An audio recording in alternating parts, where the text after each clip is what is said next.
Hello everyone, कैसे हो आप सभी लोग। आई होप आप सब अच्छे होंगे। स्वागत है आपका अपने चैनल स्टडी मटेरियल पे। सो फ्रेंड, जैसा कि आप सभी को पता है, एस्टेट 2023 का जो एग्जाम है 2-3 दिसंबर को कंडक्ट होगा पीआरटी, टीजीटी और पीजीटी लेवल पे।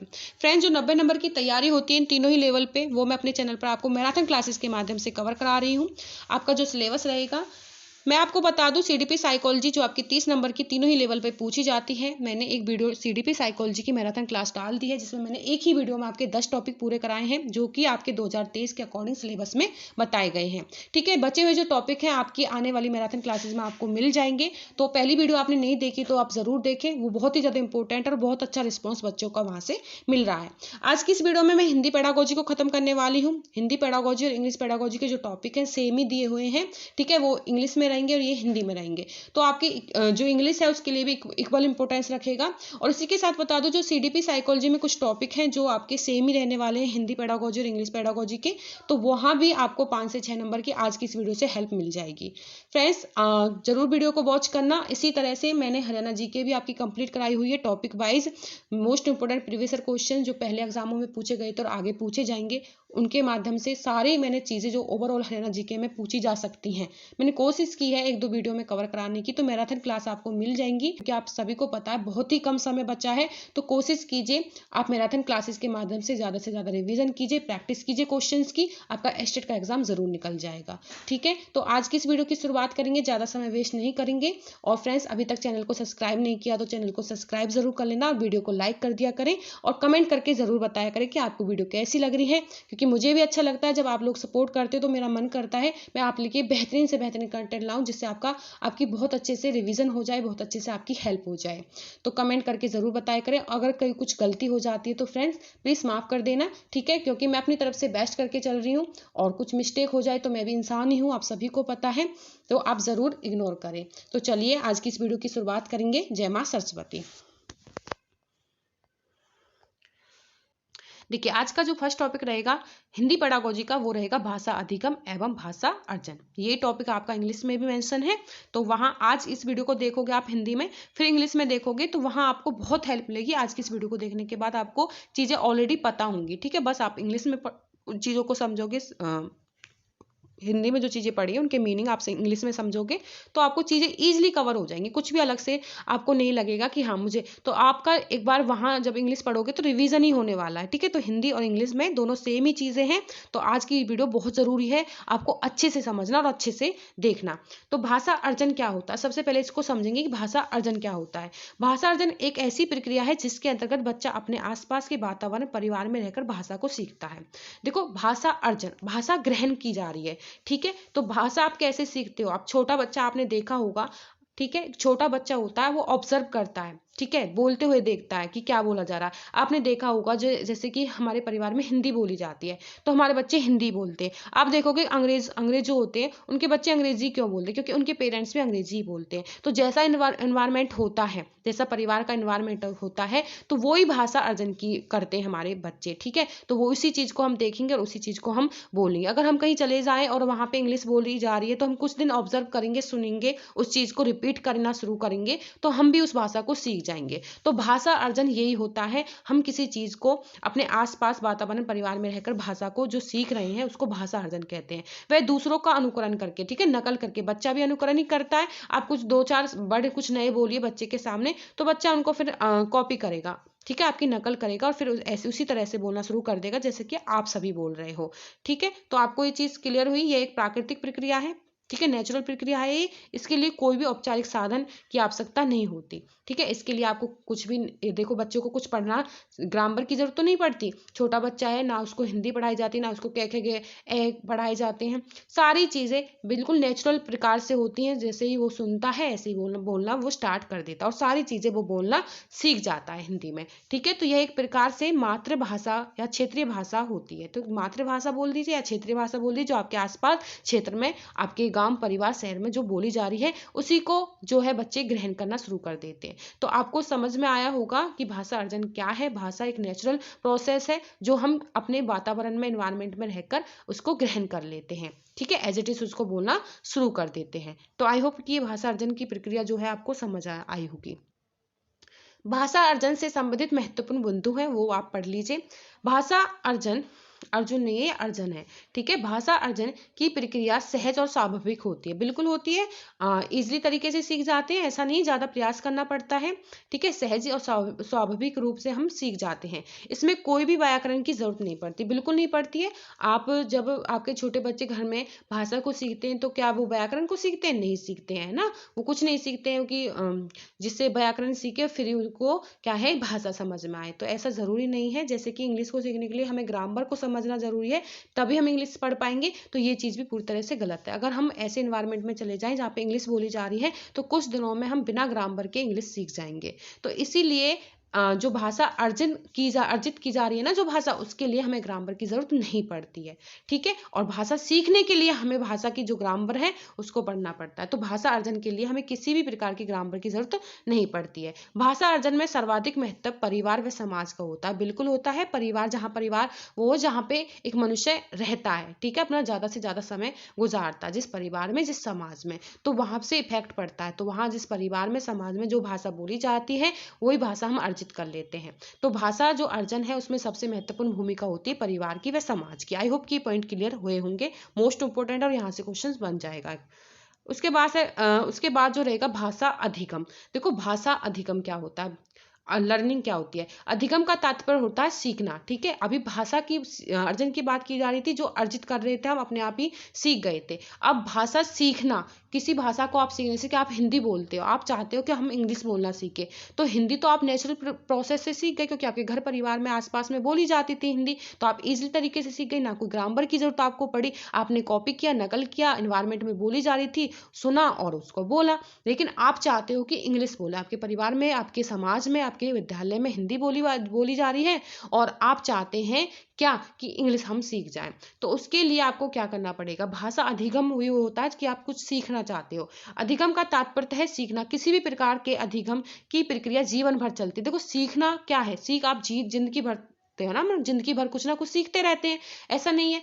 तो जो सीखना होता है वो जीवन भर चलता रहता है। इसमें औपचारिक साधनों का प्रयोग किया जाता है। औपचारिक साधन देखो, उसमें हम क्या थे, औपचारिक साधनों का प्रयोग नहीं कर रहे थे, ना कोई ग्रामर पढ़ रहे थे, ना हम कहीं विद्यालय जा रहे थे। हमें नेचुरल प्रोसेस की तरीके से हमें क्या आ गई थी, भाषा बोलनी आ गई थी। लेकिन यहाँ अगर हमें अंग्रेजी सीखनी है तो हमें इंग्लिश इंस्टीट्यूट जाना पड़ेगा, इंग्लिश स्पीकिंग के क्लासेज लेनी पड़ेंगी, या फिर विद्यालय में हमें क्लासेज लेनी पड़ेंगी, यूट्यूब वगैरह से हमें हेल्प लेनी पड़ेगी, तभी हम उस लैंग्वेज को सीख पाएंगे, है ना। तो अधिगम में और जो अर्जन है उसमें बहुत फर्क होता है। तो अर्जन तो नेचुरल तरीके से सीख गए, नेचुरल तरीके से हम ग्रहण कर गए थे। लेकिन अगर हमें कोई भाषा सीखनी है तो उसके लिए हमें कोई ना कोई प्रयास करना पड़ेगा, औपचारिक साधनों की हमें जरूरत भी पड़ेगी। तो भाषा अधिगम में नियम और व्याकरण का प्रयोग किया जाता है। बिल्कुल, हमें ग्रामर सीखनी पड़ती है, ठीक है, और कुछ नियम होते हैं वो हमें फॉलो करने पड़ते हैं, तभी हम नई भाषा को सीख सकते हैं। इसे द्वितीय भाषा भी कहा जाता है। जैसे कि आपके समाज में, आपके परिवार में, क्षेत्र में हिंदी बोली जाती है, अगर आप इंग्लिश सीखना चाहते हैं तो सीख रहे हो ना वहां पे उस चीज को, तो आपकी वो द्वितीय भाषा होगी। तो आपको दो भाषाओं का इस तरह से ज्ञान हो सकता है। उससे अगला है आपका भाषा अधिगम से संबंधित तत्व। अब अधिगम से संबंधित कुछ तत्व हैं, जैसे कि अर्जन से संबंधित तत्व थे। इसमें भाषा के नियम सीखे जाते हैं, ठीक है, जैसे कि इंग्लिश सीखने के लिए आपको ग्रामर सीखनी पड़ेगी, तो वही आपके रूल नियम हो जाएंगे। भाषा अधिगम औपचारिक शिक्षा के द्वारा किया जाता है, ठीक है, औपचारिक शिक्षा के द्वारा आपका भाषा अधिगम किया जाता है। जैसे कि स्कूल में आप दूसरी भाषा के रूप में सीखते हो। भाषा अधिगम विद्यालय में से प्रारंभ होती है, ठीक है, विद्यालय से ही हम दूसरी भाषा को सीखना शुरू करते हैं। भाषा अधिगम में बच्चों को प्रयास करना पड़ता है, ठीक है, मेहनत करनी पड़ती है। ऐसा नहीं है कि अपने आप ही कॉपी करके सीख जाओ, क्योंकि हमारे आसपास तो हिंदी बोली जा रही है, हम उसी को सीख रहे हैं, उसी को समझ रहे हैं, और इंग्लिश बहुत ही कम लोगों द्वारा बोली जा रही है। तो हमें उसके लिए प्रयास करना पड़ेगा, कोशिश करनी पड़ेगी, प्रैक्टिस करनी पड़ेगी, तभी हम इंग्लिश को सीख पाएंगे। इसमें व्याकरण की आवश्यकता ही हो गया। भाषा अधिगम में शिक्षक, विद्यालय, पाठ्यक्रम, पाठ्य पुस्तक की शिक्षा पद्धतियों आदि की भूमिका रहती है।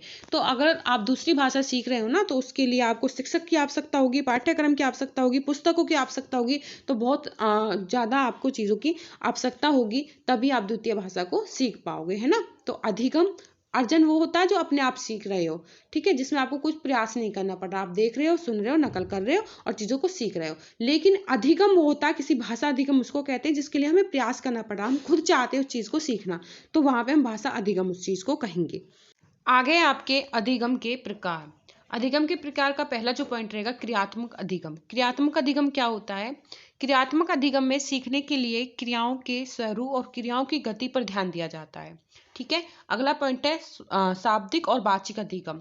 शाब्दिक और वाचिक अधिगम या फिर सीखने में संकेत, चित्रों, शब्दों, अंकों आदि के माध्यम से सीखना।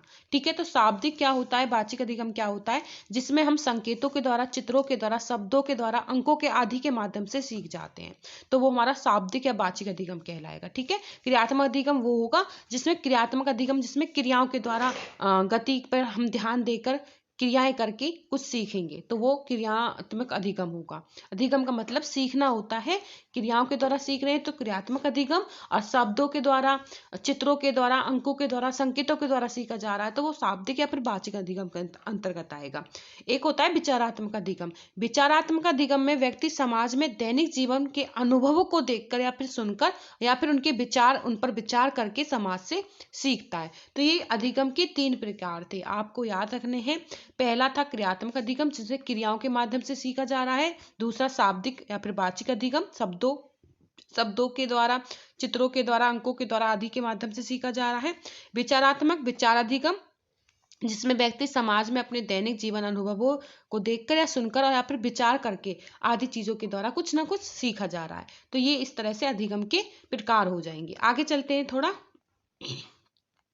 अगला पॉइंट है आपका भाषा अधिगम एवं अर्जन के संदर्भ में विद्वानों के विचार। ठीक है, तो यहाँ पे जो हमारे मनोवैज्ञानिक हैं उनका क्या कहना है हमारे भाषा अर्जन पर और हमारे भाषा अधिगम पर। ठीक है, जो भाषा हम अर्जन कर रहे हैं और जो भाषा हम सीख रहे हैं, इसको अधिगम कर रहे हैं, तो वो उन पर हमारे जो मनोवैज्ञानिक है, महत्वपूर्ण जो मनोवैज्ञानिक है, उनके क्या विचार रहे हैं। इंपॉर्टेंट है सारे ही।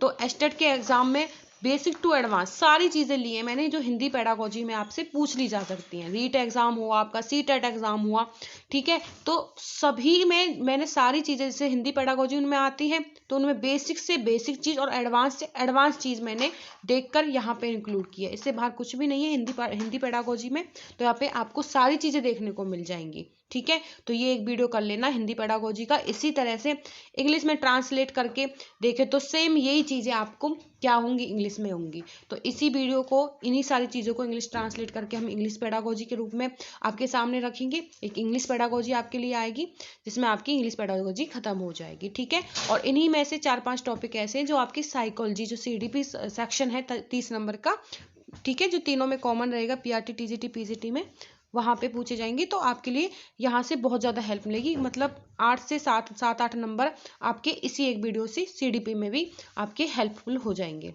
तो भाषा अधिगम और अर्जन के बारे में जो विद्वान थे, जो मनोवैज्ञानिक थे, उनके क्या विचार थे। यहाँ पे 3 मनोवैज्ञानिक लिखे हुए हैं, तीनों ही मोस्ट इंपोर्टेंट है भाषा पर।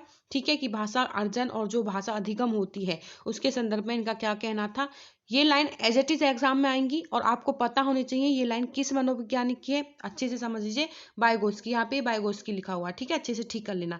बच्चों की भाषा समाज के साथ संपर्क का परिणाम होती है। जहाँ पे बायगोस्की लिखा होगा वहाँ पे समाज जैसे शब्द इस तरह से आपको दिखाई जरूर देंगे। तो आप पहचान कर लेना कि समाज से रिलेटेड कोई वाक्य शब्द इस तरह से है तो वो बायगोस्की से रिलेटेड है। ठीक है, तो बच्चों की भाषा समाज के संपर्क का परिणाम, बायगोस्की कहते हैं जो बच्चों में भाषा होती है ना, वो समाज से, परिवार से के संपर्क से वो सीख पाता है। तो इनका विचार ये था बच्चों के ऊपर, उसके भाषा के ऊपर। उसका बाद है आपके प्याजे का कहना था कि भाषा अन्य संज्ञानात्मक तंत्रों की भांति परिवेश के साथ अंतःक्रिया के माध्यम से विकसित होती है। तो भाषा कैसे विकसित होती है, आपकी जो भाषा होती है परिवेश के साथ अंतःक्रिया करने से विकसित होती है। तो ये जो वाक्य कथन है ये प्याजे का है अधिगम और अर्जन पर, भाषा अधिगम और अर्जन पर। तो चॉम्स्की का कहना है कि भाषा अर्जन की जो क्षमता होती है बालकों में जन्मजात होती है। ठीक है, मतलब जन्म से ही वो इस क्षमता के साथ पैदा होते हैं, उनमें व्यवस्था को पहचानने की शक्ति के साथ ही वो जन्म लेते हैं, मतलब पैदा होते हैं। तो ये जो विचार है आपके चॉम्स्की के हैं। ठीक है, भाषा अर्जन की जो क्षमता बालकों में जन्मजात होती है और वह भाषा की व्यवस्था को पहचानने की शक्ति के साथ पैदा होते हैं। तो तीनों पॉइंट आपको याद रखने हैं। प्यागोस्की का कहना है कि भाषा समाज के संपर्क का परिणाम है। प्याजे का कहना है कि जो भाषा है परिवेश के साथ अंतःक्रिया करने के माध्यम से विकसित होती है। और चॉम्स्की का कहना है कि भाषा जो होती है ना, भाषा अर्जन करने की जो क्षमता होती है वो बच्चों में जन्मजात होती है। ठीक है, बालकों में क्या होती है, जन्मजात होती है, और वो इसी व्यवस्था के साथ पहचानने की जो इनमें शक्ति जो होती है ना, इस भाषा को पहचानने की जो शक्ति होती है वो उसी शक्ति के साथ ही पैदा होते हैं। तो ये तीनों मत आप याद कर लेना, तीनों विद्वानों के मोस्ट इंपोर्टेंट हो जाएंगे। आगे आपका भाषा शिक्षण के सिद्धांत। भाषा शिक्षण के सिद्धांत क्या होते हैं? पहला पॉइंट है आपका अनुबंध। अनुबंध इस तरह से लिखा जाएगा। ठीक है, ये टाइपिंग करने में थोड़ा मिसप्रिंट हो जाता है फ्रेंड्स, और ये हो जाएगा आपका अनुबंध का सिद्धांत या फिर साहचर्य का सिद्धांत। ठीक है, ये पहला पॉइंट रहेगा आपको, इसको समझेंगे। यहाँ पे शेषावस्था लिखा हुआ है, शेषावस्था इस तरह से, शेषावस्था। ठीक है, तो पहला जो पॉइंट रहेगा अनुबंध के सिद्धांत या फिर साहचर्य का सिद्धांत। शेषावस्था में बच्चे किसी शब्द की पहचान किसी वस्तु या व्यक्ति से उस शब्द का साहचर्य मतलब संबंध स्थापित करके सीखते हैं। ठीक है, आई होप कि समझे होंगे आप। क्या करता है छोटा जो बच्चा, शेष अवस्था में जो बच्चा होता है, अगर किसी वस्तु की उसको पहचान करनी है तो वो क्या करेगा, उस वस्तु को या फिर उस व्यक्ति के साथ कुछ ना कुछ साहचर्य, कुछ ऐसा कुछ संबंध स्थापित कर लेगा जिससे वो चीज उसको सामने रहे। और इस अवस्था में जो सीखने की प्रक्रिया होती है वो मूर्त होती है। ठीक है, तो यहाँ पे लिखा हुआ है इसमें सीखने की जो प्रक्रिया रहेगी वो मूर्त होती है। तो ये चीज भी आप समझना। जैसे पानी कहने के साथ साथ, पानी कहना है यहाँ पे, पानी कहने के साथ साथ जब बच्चे को पानी दिया जाता है तो वह बच्चा धीरे धीरे पानी शब्द या फिर पानी वस्तु के बीच संबंध स्थापित करके उसे समझने लगता है। तो पानी कहने के साथ साथ उसको पानी दिया जा रहा है, जैसे पानी कहा और पानी इसको दिया, तो वो समझ जाएगा पानी इसको कहते हैं, पानी ऐसा होता है। तो इस तरह से वो धीरे धीरे उन दोनों चीजों के बीच संबंध स्थापित कर लेगा और उसको समझने लगेगा। तो इसी को कहते हैं हम अनुबंधन का सिद्धांत या फिर साहचर्य का सिद्धांत, मतलब संबंध स्थापित करके किसी वस्तु में और किसी चीज में, ठीक है, तभी वो कुछ बच्चा उसको सीख पाएगा। तो ये भाषा शिक्षण का पहला सिद्धांत हो जाएगा।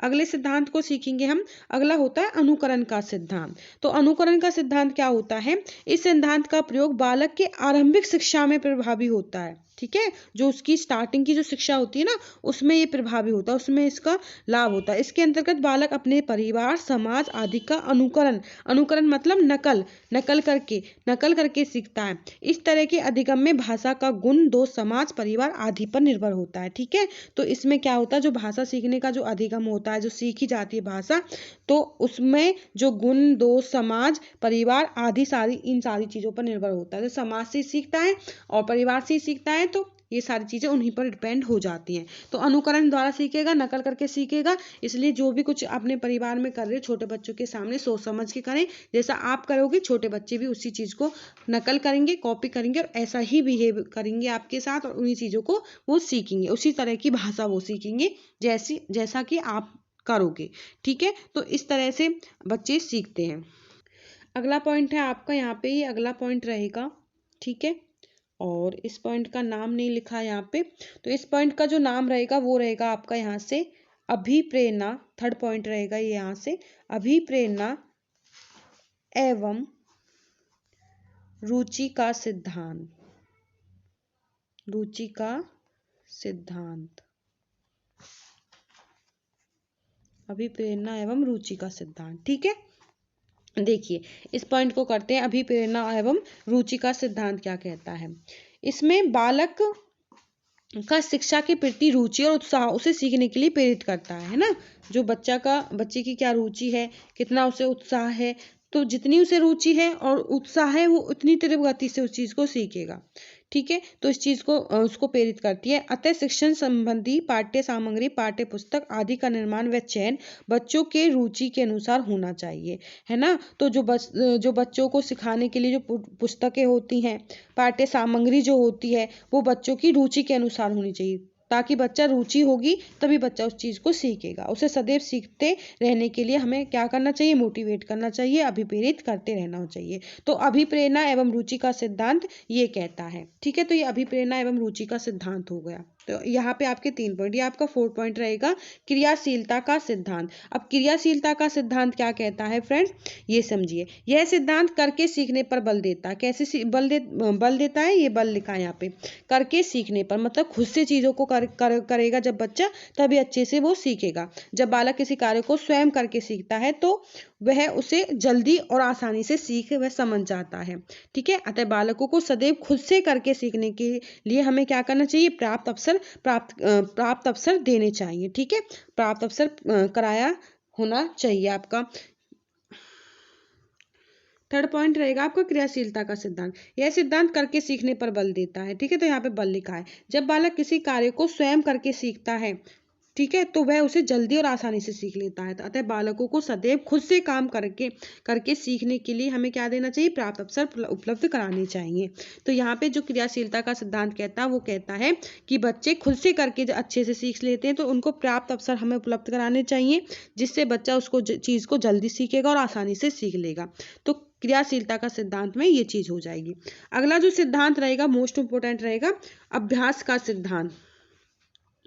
अब अभ्यास का सिद्धांत क्या कहता है, किसी भी चीज को सीखने के लिए अभ्यास सबसे महत्वपूर्ण है। बिल्कुल है। देखो अब यहाँ पे आप ये कर रहे हो, थ्योरी को कंप्लीट कर रहे हो हिंदी पेडागोजी का। अगर आप इनकी क्वेश्चन प्रैक्टिस नहीं करते हो, हिंदी पेडागोजी के कुछ क्वेश्चन प्रैक्टिस करना, जैसे रीड के पेपर उठा लिए, उसमें हिंदी पेडागोजी के क्वेश्चन सॉल्व करके देखना, सीटेट के कुछ क्वेश्चन टीजीटी वाले अच्छे लेवल के वो सॉल्व करना। ठीक है, हिंदी पेडागोजी के, तब तक आप अभ्यास नहीं करोगे, प्रैक्टिस नहीं करोगे तो शायद इतने अच्छे से नहीं सीख पाओगे। बाकी इस वीडियो को देखने के बाद आप कुछ क्वेश्चन जरूर प्रैक्टिस करना, और मैं भी कराऊंगी जैसे ही हमारी क्लास कंप्लीट होंगी, मैराथन क्लासेस थ्योरी की कंप्लीट होंगी।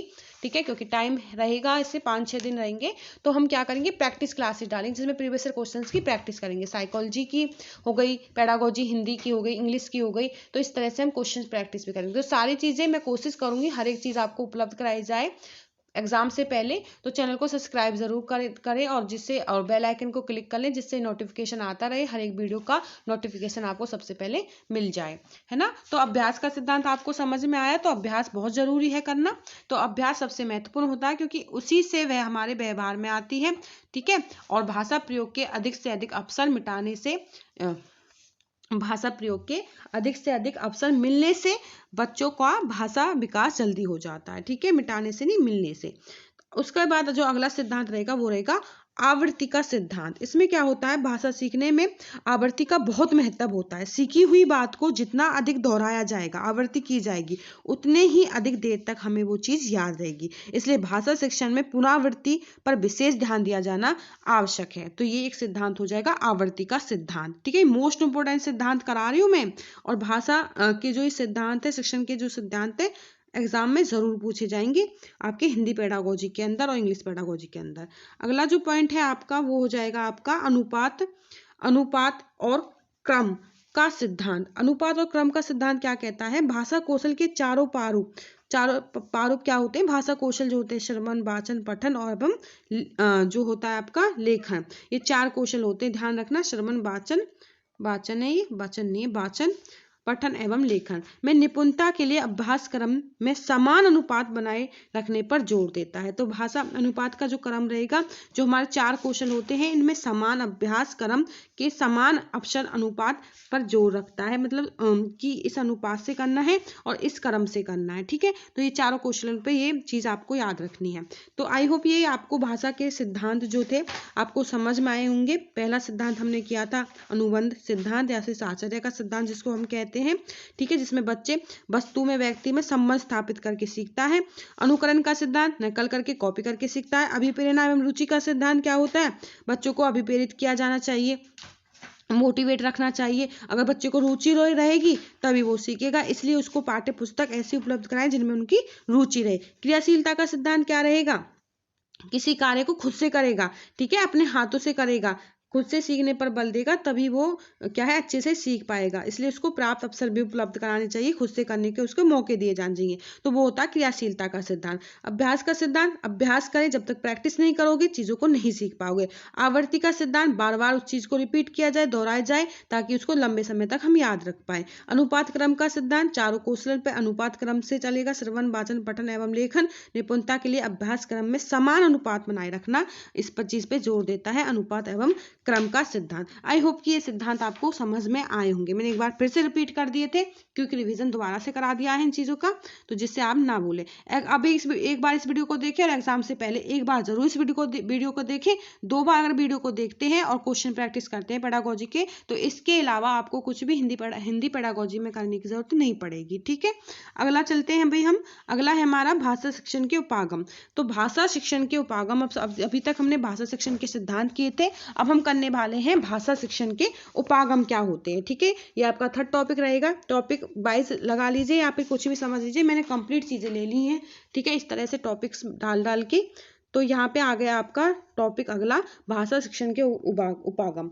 तो शिक्षण की प्रणाली को ही उपागम कहते हैं।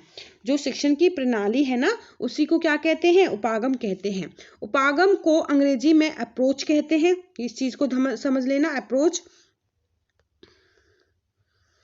शिक्षण की प्रणाली को उपागम कहते हैं और उपागम को अंग्रेजी में अप्रोच कहते हैं। तो अब आपको क्लियर हो गया होगा। शिक्षण विधियां शिक्षण उपागम पर आधारित होती हैं। जो शिक्षण की जो विधियां होती हैं वो किस पर आधारित होती हैं, उपागम पर आधारित होती हैं। एक उपागम शिक्षण विधियों को जन्म देता है। ठीक है, जो उपागम होते हैं वही शिक्षण विधियों को जन्म देते हैं। कुछ सीखने का तरीका जो सीखने वालों की मदद करने के लिए कक्षा की गतिविधियों तकनीकों का उपयोग करता है। ठीक है, कुछ सीखने का जो तरीका है जो सीखने वालों की मदद करने के लिए कक्षा की गतिविधियों तकनीकों का उपयोग करता है, तो वह उपागम की श्रेणी में ही आता है। आई होप कि उपागम से रिलेटेड कुछ आपको पॉइंट क्लियर हुए होंगे। ठीक है, अब उपागम दो रूप होते हैं। पहला पॉइंट आपका पाठ संसर्ग उपागम। इसका तात्पर्य है कि पाठ्य पुस्तक के पाठ को पढ़ाते समय यथासंभव भाषा के तत्वों की शिक्षा प्रदान करना।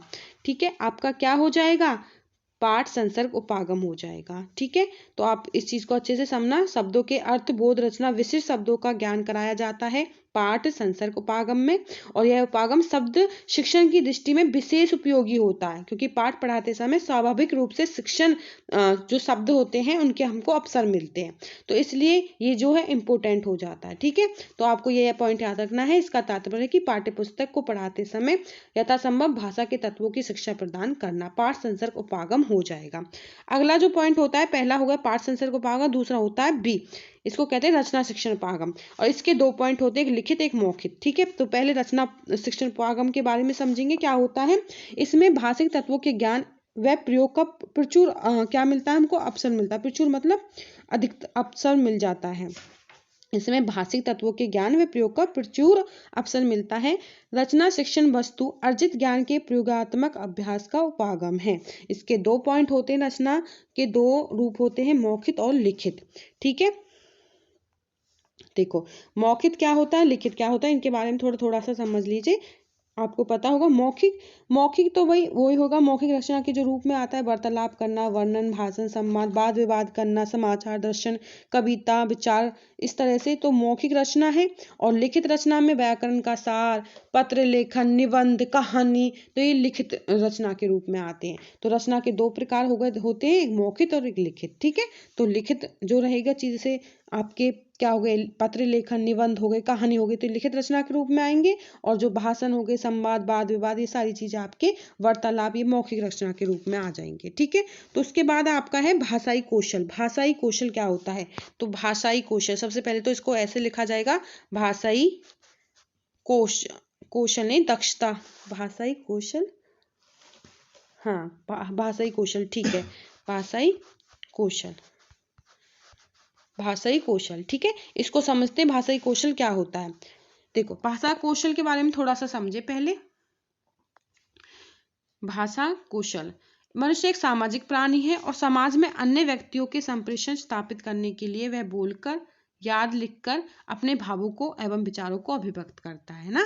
मनुष्य क्या है, एक सामाजिक प्राणी है और समाज में अपने व्यक्तियों से में संप्रेषण को स्थापित करने के लिए, देखो किसी को अपनी बात को समझाने के लिए या फिर उसकी बात को समझने के लिए हम अपने विचारों को बोलकर प्रकट करेंगे या फिर लिखकर उसको समझाएंगे, है ना। इन्हीं चीजों का तो उपयोग कर रहे हैं, भावों एवं विचारों को अभिव्यक्त कर रहे हैं तथा सुनकर या पढ़कर दूसरों के विचारों को ग्रहण करते हैं।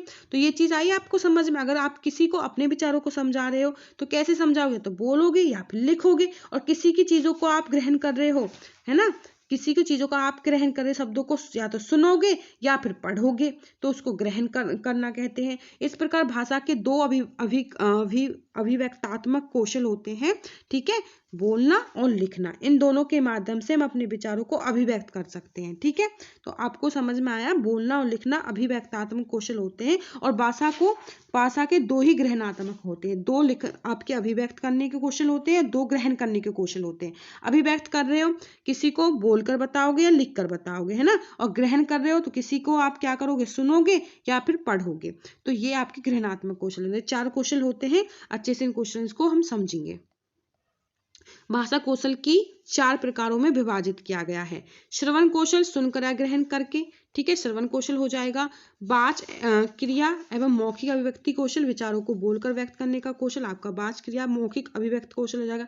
पठन पढ़कर, लेखन लिखकर, ठीक है, बस इतना ही था। ये 4 कौशल आपको याद रखने हैं। भाषा कौशल में 4 कौशल होते हैं। मनुष्य एक सामाजिक प्राणी है और देखो, मनुष्य एक सामाजिक प्राणी है, अपने विचारों को या फिर दूसरों के विचारों को किस तरह से ग्रहण करता है, ठीक है, और किस तरह से अपने विचारों को अभिव्यक्त करता है। अगर वो दूसरों के शब्दों को ग्रहण कर रहा है तो वो ग्रहणात्मक कौशल है, जिसमें सुनना आता है और पढ़ना आता है। और अपने विचारों को अभिव्यक्त कर रहा है तो वो बोलना कौशल में और लिखने कौशल में आ जाएगा। तो ये 4 क्वेश्चन आपको इस तरह से याद रखने हैं। अगला टॉपिक है हमारा आकलन, मापन और मूल्यांकन। इंपॉर्टेंट टॉपिक है, ठीक है, इसको हम इंग्लिश में भी करते हुए चलेंगे क्योंकि सेम टॉपिक इंग्लिश में भी है और सेम हिंदी में भी है। और यही आपका टॉपिक जो CDP साइकोलॉजी है ना, उसमें भी मेंशन किया गया है इस बार 2023 के सिलेबस के अकॉर्डिंग। तो ये टॉपिक बहुत ज़्यादा इंपॉर्टेंट है, तो ये CDP में भी आएगा, हिंदी और इंग्लिश में तो है ही है, ठीक है। तो आकलन, असेसमेंट, मापन, मेजरमेंट, मूल्यांकन, एवल्यूशन, इंग्लिश में भी थोड़ा थोड़ा समझेंगे, जिससे आपका इंग्लिश में करो तो और अच्छे से रिविजन हो जाएगा दोबारा से। और CDP में तो आपको करना ही पड़ेगा क्योंकि अलग से मेंशन किया था। मापन नंबर के हिसाब से ही बच्चों की योग्यता निर्धारित करना मापन कहलाता है, ठीक है। तो मापन, मेजरमेंट तो बस इतना ही होता है कि जो बच्चों के नंबर होते हैं उनके अकॉर्डिंग हम बता दें बच्चों की कितनी योग्यता है, ठीक है, तो वो मापन कहलाता है। आकलन क्या होता है, आकलन को समझिए। किसी के बारे में जानकारी इकट्ठा करने की प्रक्रिया आकलन कहलाती है। यह टीचिंग लर्निंग प्रोसेस के दौरान निरंतर चलती है। देखो, मापन तो ये है कि बच्चों के मार्क्स को देख के हम उसकी योग्यता निर्धारित कर दें कि ये फर्स्ट है, सेकंड है, थर्ड है, ये ऐसा पढ़ता है, ये ऐसा पढ़ता है। आकलन ये जो चीज़ हम ऑब्जर्व करते हैं, किसी के बारे में कुछ जानकारी इकट्ठा करते हैं कि ये इस टॉपिक में अच्छा पढ़ रहा है, इस टॉपिक में अच्छा नहीं पढ़ रहा है, यहाँ ये किस लिए अच्छा पढ़ा था, किस तरह से इसको समझ में आया, नहीं आया तो क्यों नहीं आया, क्या प्रॉब्लम रही। तो ये सारी चीज़ें हम आकलन करते हैं, असेसमेंट करते हैं। और ये जो आकलन होता है ना, ये टीचिंग लर्निंग प्रोसेस के दौरान चलता है, ठीक है। तो हम जब टीचिंग करते रहेंगे तभी हमको इन चीज़ों पे ध्यान रखते हुए चलना होगा। एक एज ए टीचर मैं आपको बता रही हूँ, तो हमें क्लास में क्या हो रहा, बच्चे किस तरह से सीख रहे हैं, कहाँ उनको प्रॉब्लम आ रही है, किस जगह आ रही है, तो ये सारी चीज़ें आप टीचिंग लर्निंग प्रोसेस के दौरान ही करोगे, तो ये आकलन की कैटेगरी में आएगा, ठीक है।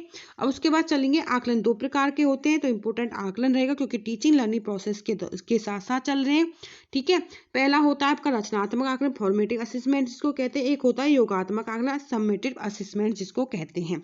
इंपॉर्टेंट है बहुत ही ज्यादा रचनात्मक आकलन और योगात्मक आकलन, ठीक है। और आप देखोगे सबसे ज्यादा यूट्यूब पे ये टॉपिक कराए जा रहे हैं, लेकिन मैं आपको यहाँ पे बिल्कुल शॉर्ट फॉर्म में इस तरह से समझाने वाली हूँ कि आप कभी भूलोगे ही नहीं। सीटेट दे लेना, रीट दे लेना, कुछ भी दे लेना, ठीक है। रचनात्मक आकलन और योगात्मक आकलन स्टेट में कभी नहीं भूलोगे, कहीं कोई एग्जाम दे लेना जहाँ पे ये आकलन आपसे पूछे जाए। तो देखो, रचनात्मक आकलन क्या रहेगा और आपका क्या योगात्मक आकलन क्या रहेगा, दोनों आकलन को अच्छे से समझ लेना। पहला रचनात्मक आकलन करने वाले फॉर्मेटिव असेसमेंट सीखेंगे, ठीक है। पढ़ाने के दौरान किया गया आकलन ही रचनात्मक आकलन होता है। यह बच्चों के बारे में जानने का बेस्ट आकलन और तरीका होता है। देखो, रचनात्मक आकलन फॉर्मेटिव असेसमेंट होता है, जैसे कि हम बीच बीच में टेस्ट लेते हैं, ठीक है। 2 टॉपिक कराए, 2 टॉपिक का टेस्ट ले लिया, जैसे कि FA1, FA2, FA3 एग्जाम जो होते रहते हैं हमारे स्कूल वगैरह में, है ना। तो ये आपका क्या होता है, फॉर्मेटिव असेसमेंट होता है। और जो समेटिव असेसमेंट होता है, ये आपका साल के अंत में या फिर 6 महीने में कराया जाता है सम्मेटिव असेसमेंट। तो बस रचनात्मक आकलन तो साथ के साथ होता जाता है। 2 टॉपिक के आपके टेस्ट ले लिए, एक टॉपिक का आपका टेस्ट ले लिया, तो ये टीचिंग के दौरान हो रहा है। जो योगात्मक आकलन है वो साल के अंत में हो रहा है। तो इनमें यही डिफरेंट है। अच्छे से इन चीज़ों को हम समझ लेंगे। तो आई होप ये पॉइंट आपको क्लियर होंगे। रचनात्मक आकलन क्या होता है, योगात्मक आकलन। टीचिंग लर्निंग प्रोसेस के दौरान चल रहा है रचनात्मक आकलन, पढ़ाने के दौरान किया गया आकलन रचनात्मक आकलन कहलाता है, और साल के अंत में किया गया आकलन योगात्मक आकलन कहलाता है। कुछ और पॉइंट है जो इंपॉर्टेंट है। Assessment of learning, assessment for learning, assessment as learning. Assessment of learning सीखने का आकलन, ठीक है, सीखने का आकलन ये होता है सम्मेटिव असेसमेंट पर आधारित। कैसे? क्योंकि देखो असेसमेंट ऑफ लर्निंग है, ऑफ का मतलब जो assessment of learning, summative assessment का क्या सीखा था, अभी हमने सीखा था कि साल के अंत में हो रहा है। इसका मतलब जब जो चीज़ हमने सीख ली उसके बाद हम उसका असेसमेंट करें, आकलन करें, हम उससे किसी बच्चे से क्वेश्चन करें कि मैंने ये टॉपिक पढ़ाया था, ठीक है, इस टॉपिक से ये क्वेश्चन सुनाओ, तो ये हो जाएगा आपका सम्मेटिव असेसमेंट पर आधारित, क्योंकि ऑफ लर्निंग है। टीचिंग लर्निंग खत्म होने के बाद, सीखने के बाद ये असेसमेंट हो रहा है। फॉर लर्निंग, सीखने के लिए आकलन, ठीक है। तो यहाँ पे क्या होता है, फॉर्मेटिव असेसमेंट, मतलब जो आप चीज़ें सीख रहे हो, लर्निंग जो कर रहे हो ना, उसी के साथ साथ असेसमेंट किया जाए। मतलब बीच में आपने टॉपिक पढ़ाया और बीच में से किसी बच्चे से पूछ लिया कि ये बताओ ये चीज़ क्या है, तो साथ के साथ चीज़ों को, डाउट को क्लियर करते हुए चले। तो ये जो असेसमेंट फॉर लर्निंग होता है ये फॉर्मेटिव असेसमेंट पर डिपेंड होता है, क्योंकि फॉर्मेटिव असेसमेंट हमारा पढ़ाने के दौरान किया जाता है ना, और सम्मेटिव असेसमेंट साल के अंत में किया जा रहा है। तो ऑफ लर्निंग, ऑफ मतलब खत्म हो रहा है, बंद हो गया, तब असेसमेंट किया जा रहा है। फॉर लर्निंग साथ के साथ किया जा रहा है। और एज लर्निंग क्या है, सीखने के रूप में आकलन। इसमें सेल्फ असेसमेंट होता है, मतलब खुद का आकलन किया जाता है। कोई बच्चा खुद से ही क्वेश्चन करे और खुद से ही सॉल्यूशन निकाले। तो ये आपके 3 प्रकार के असेसमेंट होते हैं इस तरह से, of learning, for learning, as learning. Of learning summative assessment पर डिपेंड होता है। टीचिंग लर्निंग सीखने के बाद पूछा जा रहा है, असेसमेंट किया जा रहा है। और एज लर्निंग साथ के साथ,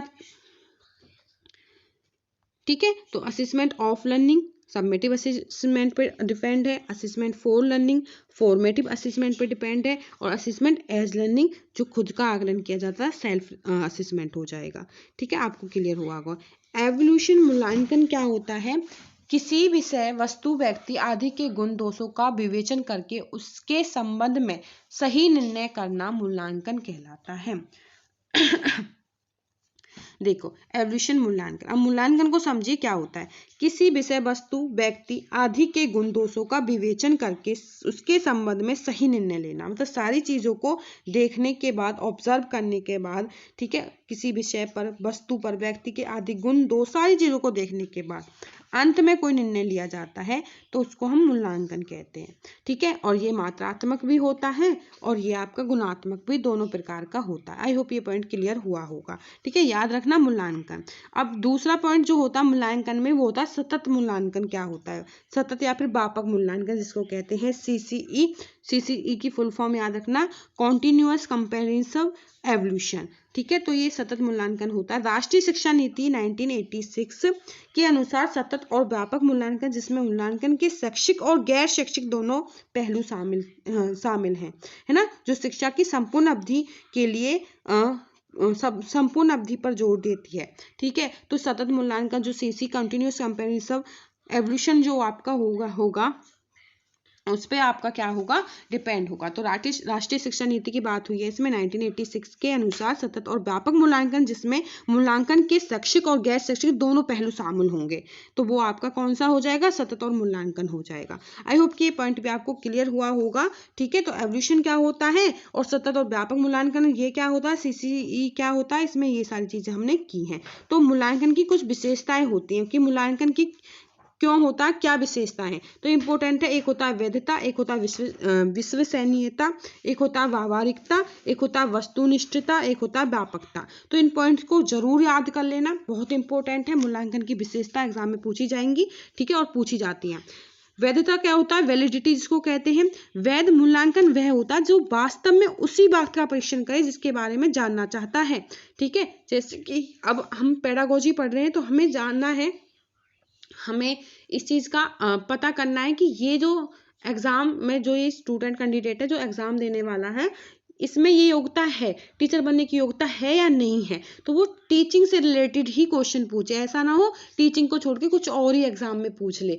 तो जिस चीज के बारे में वो जानना चाह रहा है उसी से रिलेटेड क्वेश्चन पूछे, तो उसी को हम क्या कहते हैं, मूल्यांकन की वैधता कहते हैं। जो चीज पूछना चाह रहा है वही पूछे, आउट ऑफ सिलेबस कुछ भी ना पूछे, है ना, तो उसको वैधता कहते हैं। विश्वसनीयता विभिन्न परंतु एक जैसी परिस्थिति में किसी प्रश्न, परीक्षण या परीक्षा का उत्तर पूर्णतः एक ही प्रकार का होना चाहिए। ऐसे मापन को, जैसे किसी ने क्या अगर हम किसी ने, किसी बच्चे ने कोई क्वेश्चन का जवाब दिया है, ठीक है, तो वही आपका आंसर होना चाहिए, वही टीचर के द्वारा आंसर होना चाहिए। अगर दोबारा से लिया जा रहा तो फिर भी उसके वही आंसर होना चाहिए। जैसे 10 नंबर आए हैं और उसने मेहनत से किसी बच्चे ने दिया, अगर दोबारा से उसका टेस्ट लिया जा रहा तो फिर से वो 10 ही नंबर लेके आएगा, क्योंकि उसे वो चीजें पता है, उसने पढ़ी हुई है, समझी हुई है। तो उस प्रकार के मूल्यांकन को हम क्या कहेंगे, विश्वसनीयता कहेंगे। ठीक है, एक ही जैसी परिस्थिति में किसी भी प्रश्न, परीक्षण या परीक्षा का उत्तर पूर्णतः एक ही प्रकार का होना चाहिए, उसी मापन को विश्वसनीयता कहते हैं।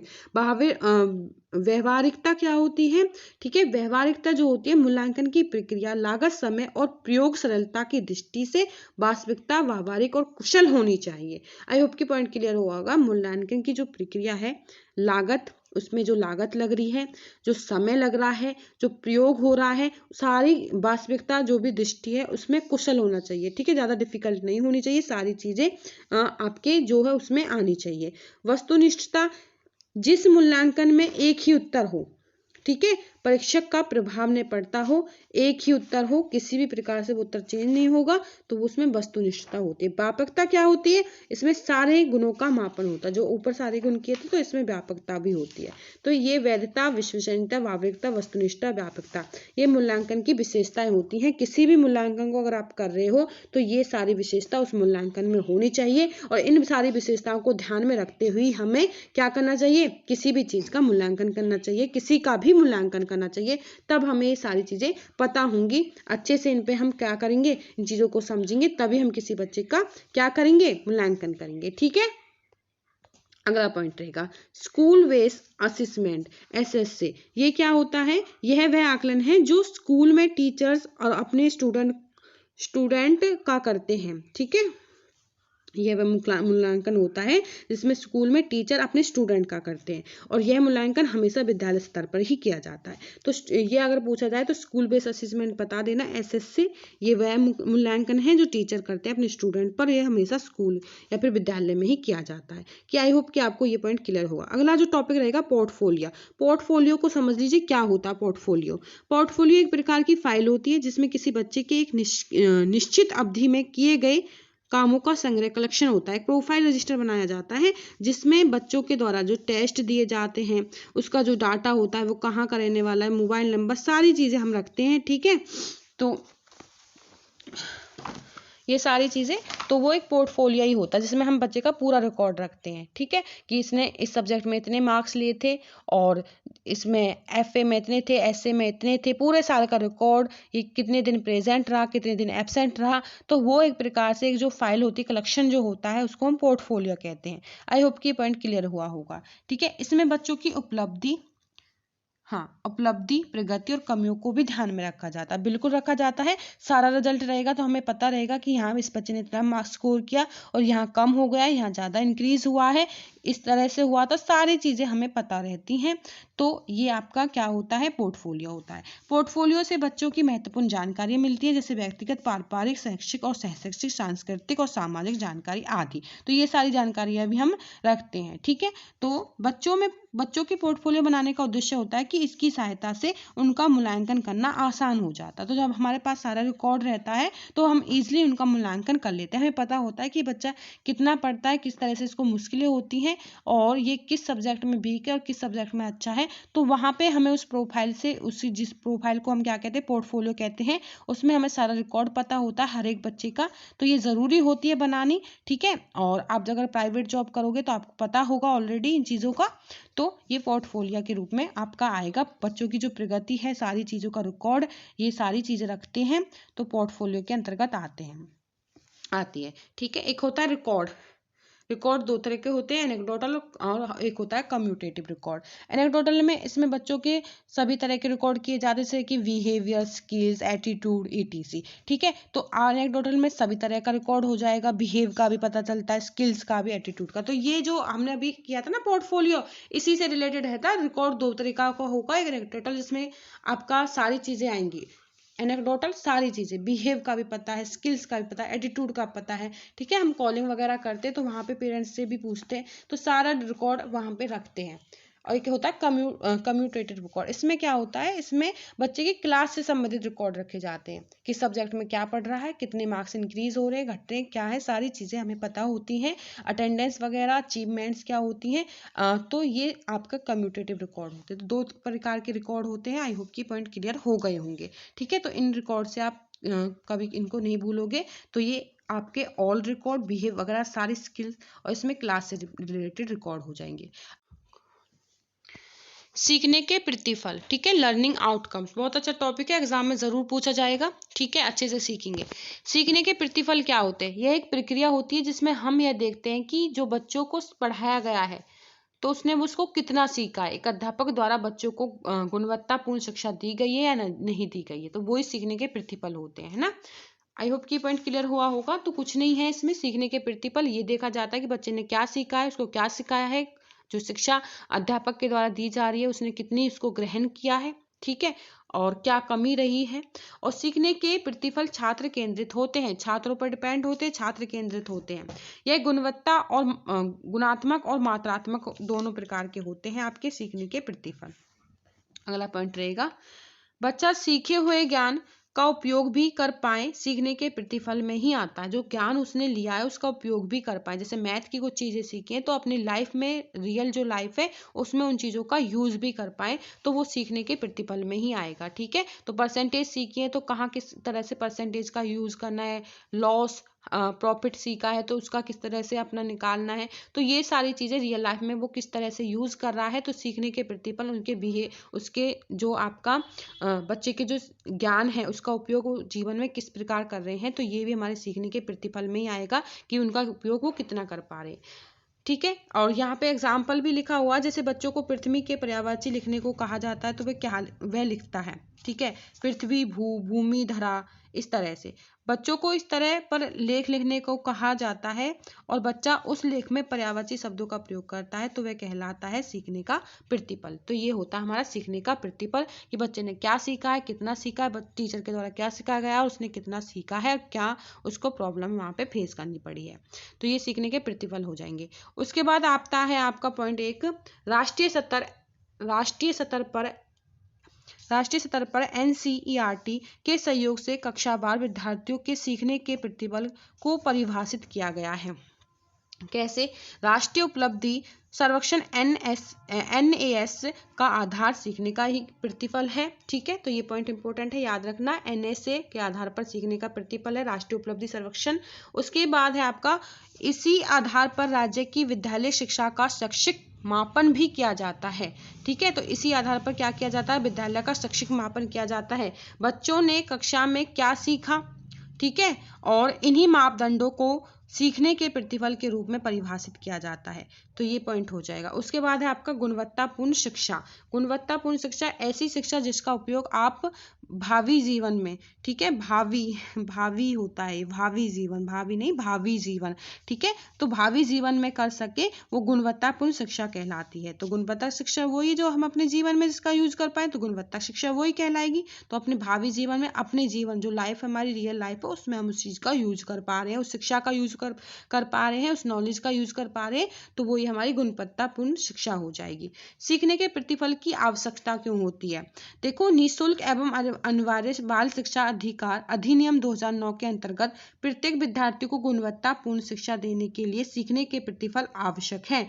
आयु के आधार पर गुणवत्ता युक्त शिक्षा को सुनिश्चित करने के लिए आवश्यकता है। तो यहाँ पे सीखने, अधिगम, अर्जन, इन सारी चीजों से रिलेटेड ये टॉपिक निकल के आ रहे हैं जो कि आपके पेडागोजी में ही इंक्लूड है। ठीक है, तो आपको यहाँ पे बेसिक टू एडवांस मतलब सारा जो आपका निचोड़ रहेगा पेडागोजी का, हिंदी पेडागोजी का, ठीक है, जो भाषा पेडागोजी होती है, तो वो सारी चीज़ें आपको मिलेंगी, इससे बाहर कुछ भी नहीं मिलेगा। मैं बिल्कुल ऐसे नहीं करा रही हूँ कि ऊपर ऊपर से जो चीज़ें हैं वो करा दी, बिल्कुल डीपली करा रही हूँ। कुछ भी आपका एग्जामिनर पूछ ले उस टॉपिक से, जो टॉपिक आपका मेंशन किया गया है इस बार 2023 के सिलेबस में, तो उस टॉपिक से कितने भी डीपली चीज़ों को पूछ लेना, तो आप इजीली कर पालोगे कि हाँ ये चीज़ हमने पढ़ी थी और इसका आंसर ये हो सकता है। अगला पॉइंट रहेगा, शिक्षा के उद्देश्य की पूर्ति हो रही है या नहीं, इसके लिए भी इसकी आवश्यकता है, और राज्य की राष्ट्रीय स्तर पर उच्च स्थान पर ले जाने के लिए ये आवश्यक होता है। तो ये आवश्यकता, ये क्यों आवश्यक होती हैं, तो ये सारी चीज़ें इसलिए हैं कि राज्य के राष्ट्रीय स्तर पर उच्च स्थान पर ले जाने के लिए आवश्यक है, सीखने के प्रतिफल इसलिए आवश्यक होते हैं, शिक्षा के उद्देश्य की पूर्ति के लिए आवश्यक होते हैं, आयु के आधार पर गुणवत्ता युक्त शिक्षा को सुनिश्चित करने के लिए भी आवश्यक होते हैं। तो सीखना, इसलिए सीखने के जो प्रतिफल है इसलिए हमारे लिए आवश्यक रहेंगे। उसके बाद सीखने के प्रतिफल के उद्देश्य, अभी हमने क्या देखे थे, आवश्यकता देखी थी, सीखने के जो प्रतिफल थे उनकी आवश्यकता देखी थी। अब उद्देश्य थोड़ा समझेंगे। तो उद्देश्य क्या होते हैं, सीखने के उद्देश्य क्या होते हैं। अनिवार्य शिक्षा अधिनियम 2009 के अनुसार 6 से 14 वर्ष की आयु वर्ग के बच्चों को गुणवत्तापूर्ण शिक्षा दी जाए, ये आप याद रखना। बालकों के सीखने एवं निरंतर प्रगति के सुधार को जांचने, यहाँ पे जांचना आएगा, जांचने के लिए विषय की प्रकृति, विशेषताओं, शिक्षण विधियां एवं सीखने के प्रतिफल को सम्मिलित रूप से समझना। ठीक है, तो यहाँ पे किस लिए प्रतिफल के उद्देश्य है कि बालकों के सीखने की जो निरंतर प्रगति है उसके स्तर को जांचना है। ठीक है, प्रगति, विशेषताएं, शिक्षण विधियां और सीखने के प्रतिफल को उसमें क्या करना है, समन्वित रूप से समझना है। शिक्षा की गुणवत्ता में सुधार लाएंगे। ठीक है, इन सारी चीज़ों को करने के बाद शिक्षा की गुणवत्ता में सुधार आएगा। देखो, कोई हमें चीज़ मिलेगी तो उस पर हम फिर विचार करेंगे, मंथन करेंगे, फिर उस चीज़ को हम सुधारने की कोशिश करेंगे, है ना। तो इसीलिए ये सारी चीज़ें होती हैं। उसके बाद शिक्षक को सब्जेक्ट नॉलेज तक सीमित न रख के विद्यार्थियों का सर्वांगीण विकास करना चाहिए। तो क्या होना चाहिए, एक जो शिक्षक होता है, जो सब्जेक्ट शिक्षक होता है, तो अपने सब्जेक्ट को ही ना लेके बैठे, उसको क्या करना चाहिए, बच्चे का सर्वांगीण विकास में उसकी हेल्प करनी चाहिए। तो हर एक चीज़ की उसको नॉलेज देनी चाहिए, है ना। विद्यार्थियों की सिखाने के संदर्भ में अभिभावकों को जागरूक बनाने के लिए बच्चों की उपलब्धि, आरंभ, प्रगति को शिक्षक द्वारा अभिभावकों के साथ साझा करना। ठीक है, तो जो भी बच्चे प्रगति कर रहे हैं, जो भी बच्चे पढ़ रहे हैं, चीज़ें सीख रहे हैं, तो उनको उनके पेरेंट्स के साथ भी क्या करना चाहिए, आपको साझा करना चाहिए, उनको भी बताना चाहिए, सारी चीज़ें उनको पता होनी चाहिए, उनके पेरेंट्स को। तो ये एक अध्यापक की क्या होती है, भूमिका होती है, एक अध्यापक का रोल होता है। तो सीखने के प्रतिफल यही होते हैं कि बच्चे ने क्या सीखा है, क्यों सीखा है, कितनी उसको कठिनाइयाँ हुई हैं, कहाँ पर उसको मुश्किलें हुई हैं, और जो अध्यापक के द्वारा सिखाया गया है वो उसके लिए कितना यूजफुल है। तो ये सारी चीज़ें होती हैं। हमने उसकी आवश्यकता पढ़ी कि इसकी आवश्यकता क्यों होती है, सीखने के प्रतिफल की, और इसके उद्देश्य पढ़े कि क्या उद्देश्य थे। एक और पॉइंट है, इसी से रिलेटेड रहेगा ये भी। अगला पॉइंट है आपका स्पाइरल रूप में सीखना या जोड़ना। स्पाइरल रूप में सीखने से आशय है कि अधिगम प्रक्रिया से मूल्यांकन तक पहुंचा जाए। ठीक है, और कमजोर भाग का पता लगाया जाए। तो इससे यही है कि मूल्यांकन तक पहुंचना है, अधिगम प्रक्रिया से लेके मूल्यांकन तक पहुंचना है, और कमजोर भाग का पता लगाना है। और शिक्षक द्वारा दी जाए इस प्रक्रिया को तब तक करना है जब तक कि सीखने का कुछ प्रतिफल ना मिल जाए। तो ये आपकी स्पाइरल प्रक्रिया होती है। ठीक है, सीखना और जोड़ना होता है, ये जब तक की जाएगी, ये इसलिए की जा रही है जिससे बच्चे के कमजोर भाग का पता लगाए शिक्षक के द्वारा, और तब तक की जाएगी जब तक कि आपको कुछ ना कुछ सीखने का प्रतिफल प्राप्त ना हो जाए। आई होप ये पॉइंट आपको क्लियर हुआ होगा, तो याद रखना।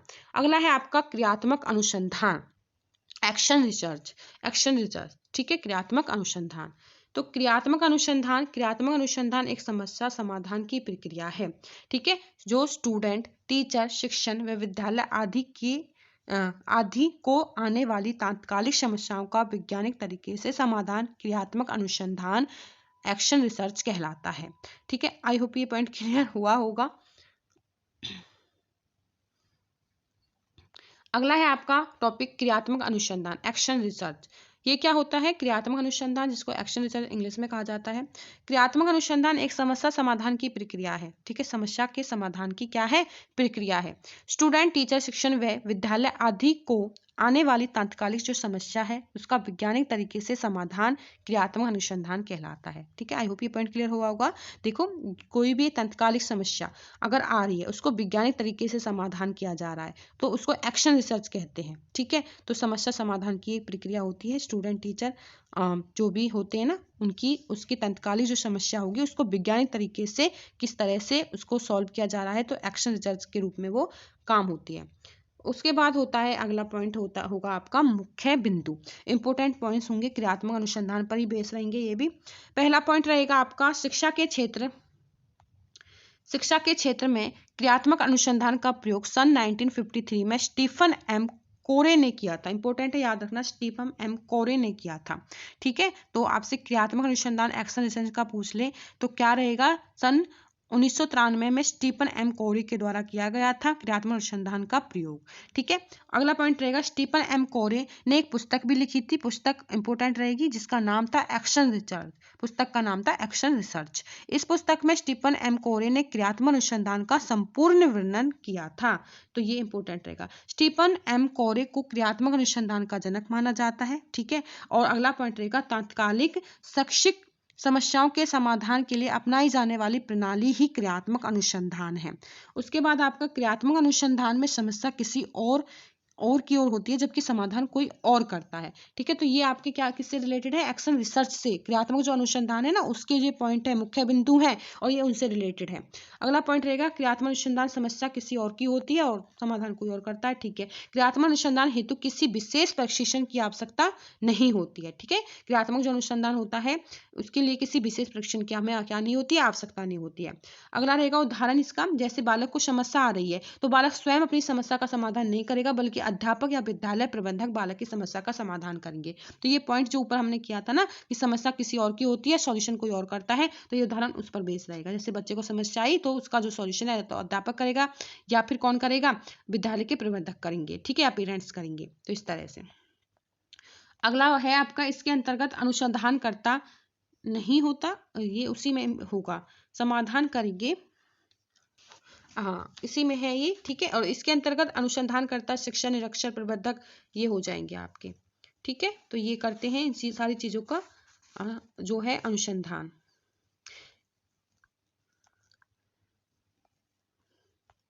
और इसके अंतर्गत अनुसंधानकर्ता नहीं होता, और क्रियात्मक अनुसंधान का संबंध समस्या समाधान से है जिसका प्रत्यक्ष संबंध विद्यालय से होता है और इसे अनुसंधान का एक संकुचित छोटा रूप भी माना जाता है।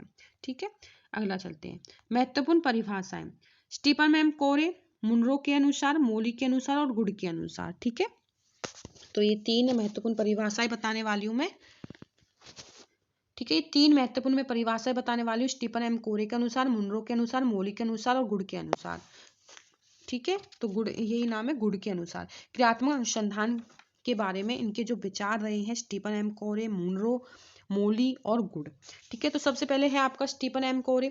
तो स्टीफन एम कोरे के अनुसार क्रियात्मक अनुसंधान वह तरीका होता है जिसके द्वारा शैक्षिक समस्याओं का वैज्ञानिक तरीके से समाधान किया जाता है। तो ऊपर भी कर लिया था ये वाला पॉइंट, तो है ना, जो आपके क्या होते हैं, शैक्षिक समस्याएं होती हैं उनको वैज्ञानिक तरीके से समाधान किया जा रहा है। तो ये जो लाइन थी ना ये स्टीफन एम कोरे की थी, तो इनके अनुसार ये मत जो आपका रहेगा क्रियात्मक अनुसंधान पे इस प्रकार था। ठीक है, तो इनका कहना ये था कि क्रियात्मक जो अनुसंधान है वो ये तरीका है कि किसी भी समस्या का जो हल रहेगा वो वैज्ञानिक तरीके के द्वारा किया जाए।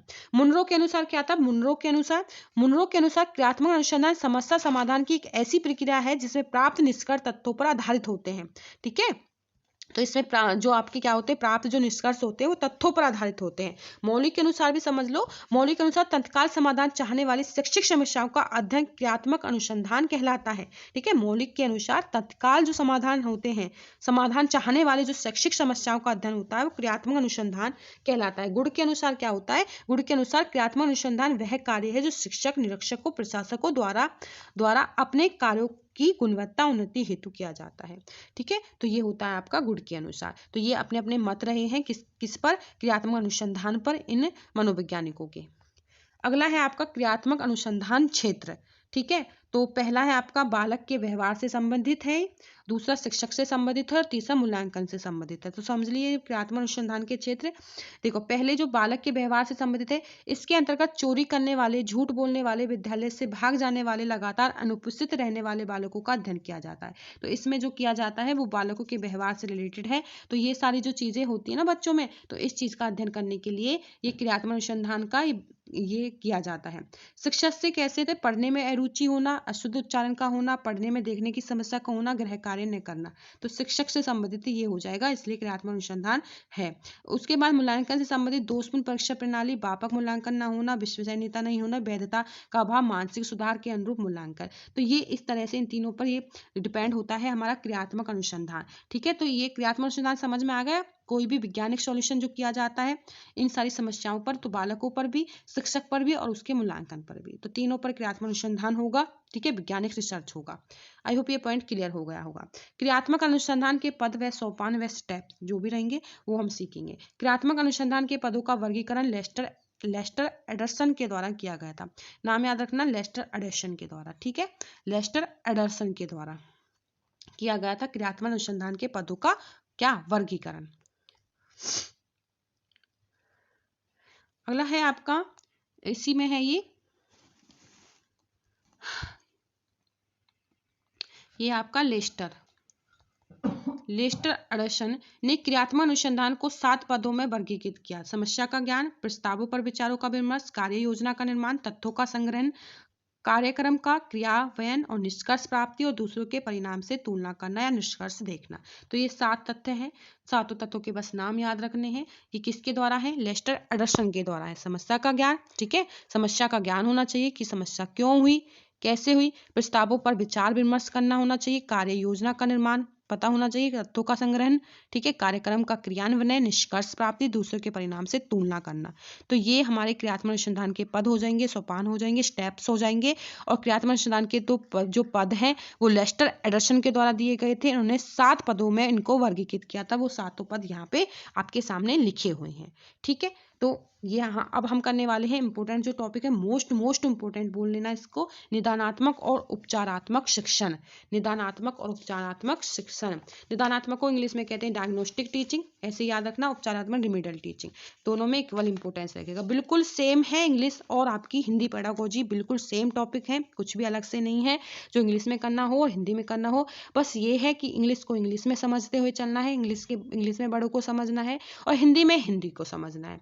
क्योंकि हिंदी ना इंग्लिश में कन्वर्ट नहीं कर सकते और उसको हम नहीं कर सकते, इंग्लिश को इंग्लिश में हिंदी में नहीं लिख सकते, है ना। पेपर में हिंदी में ही समझ के उसका हिंदी में आंसर देना होगा, और उसका इंग्लिश में ही चीज़ों को समझ के इंग्लिश में ही आंसर हमें क्या करना होगा, देना होगा। ठीक है, तो ये अपनी जो हमारी लैंग्वेज होती है, हिंदी और इंग्लिश दोनों इंपॉर्टेंट है, तो दोनों की का हमें क्या होना चाहिए, ज्ञान होना चाहिए। देखो, तो सबसे पहले समझेंगे निदानात्मक शिक्षण और उसके बाद पढ़ेंगे उपचारात्मक शिक्षण। तो निदान होता है डायग्नोस्टिक टीचिंग। निदान का अर्थ होता है कारण, जानना, यानी इसमें हम क्या करते हैं, इसमें बच्चों की असफलता, कमियां, कठिनाइयों का पता लगाते हैं। ठीक है, तो इसमें हम निदान करते हैं, डायग्नोस करते हैं, उसमें हम पता करते हैं, क्या पता करते हैं कि बच्चे को क्या कमियां हैं, बच्चे में क्या कमियां हैं, कठिनाइयां किस प्रकार आ रही है, असफलता के कारण क्या है, तो कितनी असफलता है, तो हम इसमें निदान करेंगे, डायग्नोस करेंगे इसको। ठीक है, जैसे कि एक डॉक्टर सबसे पहले पता करता है कि इस बच्चे को क्या बीमारी, मतलब इस पेशेंट को क्या बीमारी है, तो पता करने के बाद फिर क्या करता है, उपचार करता है। तो फिर आएगी रिमीडियल टीचिंग। तो हमने पता कर लिया बच्चे को क्या कमियां हैं, ठीक है, उसमें क्या कठिनाइयां उसको फेस करनी पड़ रही, क्यों नहीं पढ़ रहा है वो, और उसके बाद हम उस चीज़ पे काम करेंगे, हम कोशिश करेंगे जिससे वो पढ़ने लगे, चीज़ों को समझने लगे। तो फिर क्या कर रहे हैं, हम उपचार कर रहे हैं, तो उसी को कहते हैं रिमीडियल टीचिंग। बच्चों की कमियों का पता लगाने के बाद उनका समाधान करना और फिर दोबारा से शिक्षण करवाना उपचारात्मक शिक्षण कहलाता है। तो दोनों पॉइंट इंपॉर्टेंट है, दोनों पॉइंट को याद रखना, एग्जाम में पूछे जाएंगे। ठीक है, निदान का अर्थ होता है कारण का पता लगाना, उपचार का मतलब होता है पता लगाने के बाद उस चीज का क्या करना, उस चीज का हमें उसका सॉल्यूशन करना। शिक्षण अधिगम सामग्री, टीचिंग लर्निंग मटेरियल, ये क्या होता है, टीचिंग लर्निंग मटेरियल, शिक्षण अधिगम सामग्री। देखो, शिक्षक प्रणाली को सरल, रोचक, आकर्षक बनाने के लिए जिन संसाधनों या फिर माध्यमों का प्रयोग किया जा रहा है, यहाँ पे आएगा माध्यमों का प्रयोग किया जाता है, उन्हें कहते हैं शिक्षण अधिगम सामग्री। इससे प्रभावशाली, रुचिकर एवं स्थायी अधिगम होता है। ठीक है, तो देखो जो टीचिंग मटेरियल का यूज हो रहा है, तो ये क्यों यूज हो रहा है, जिससे जो हमारा शिक्षण की जो प्रक्रिया है उसको सरल बना सके, रोचक बना सके, आकर्षक बना सके। ठीक है, और इस चीज को करने के लिए जिन साधनों का प्रयोग किया जाता है उनको क्या कहते हैं, हम उनको कहते हैं मटेरियल, शिक्षण अधिगम सामग्री, टीचिंग लर्निंग मटेरियल। इंग्लिश में भी बता रही हूँ, हिंदी में बता रही हूँ। ठीक है, और उसके बाद है आपका, इसे कठिन एवं भूतकाल की कठिनाइयों को आसानी से स्पष्ट किया जा सकता है। इसमें क्या होती है, समय की भी बचत होती है। ठीक है, तो इसमें कठिन एवं जो कठिन समय होता है, भूतकाल की जो घटना है, इसको आसानी से स्पष्ट किया जाता है। इनसे समय की भी हमें क्या हो जाती है, बचत हो जाती है। तो इन सारी चीजों का इसलिए यूज हो रहा है। अगला है आपका जो पॉइंट रहेगा,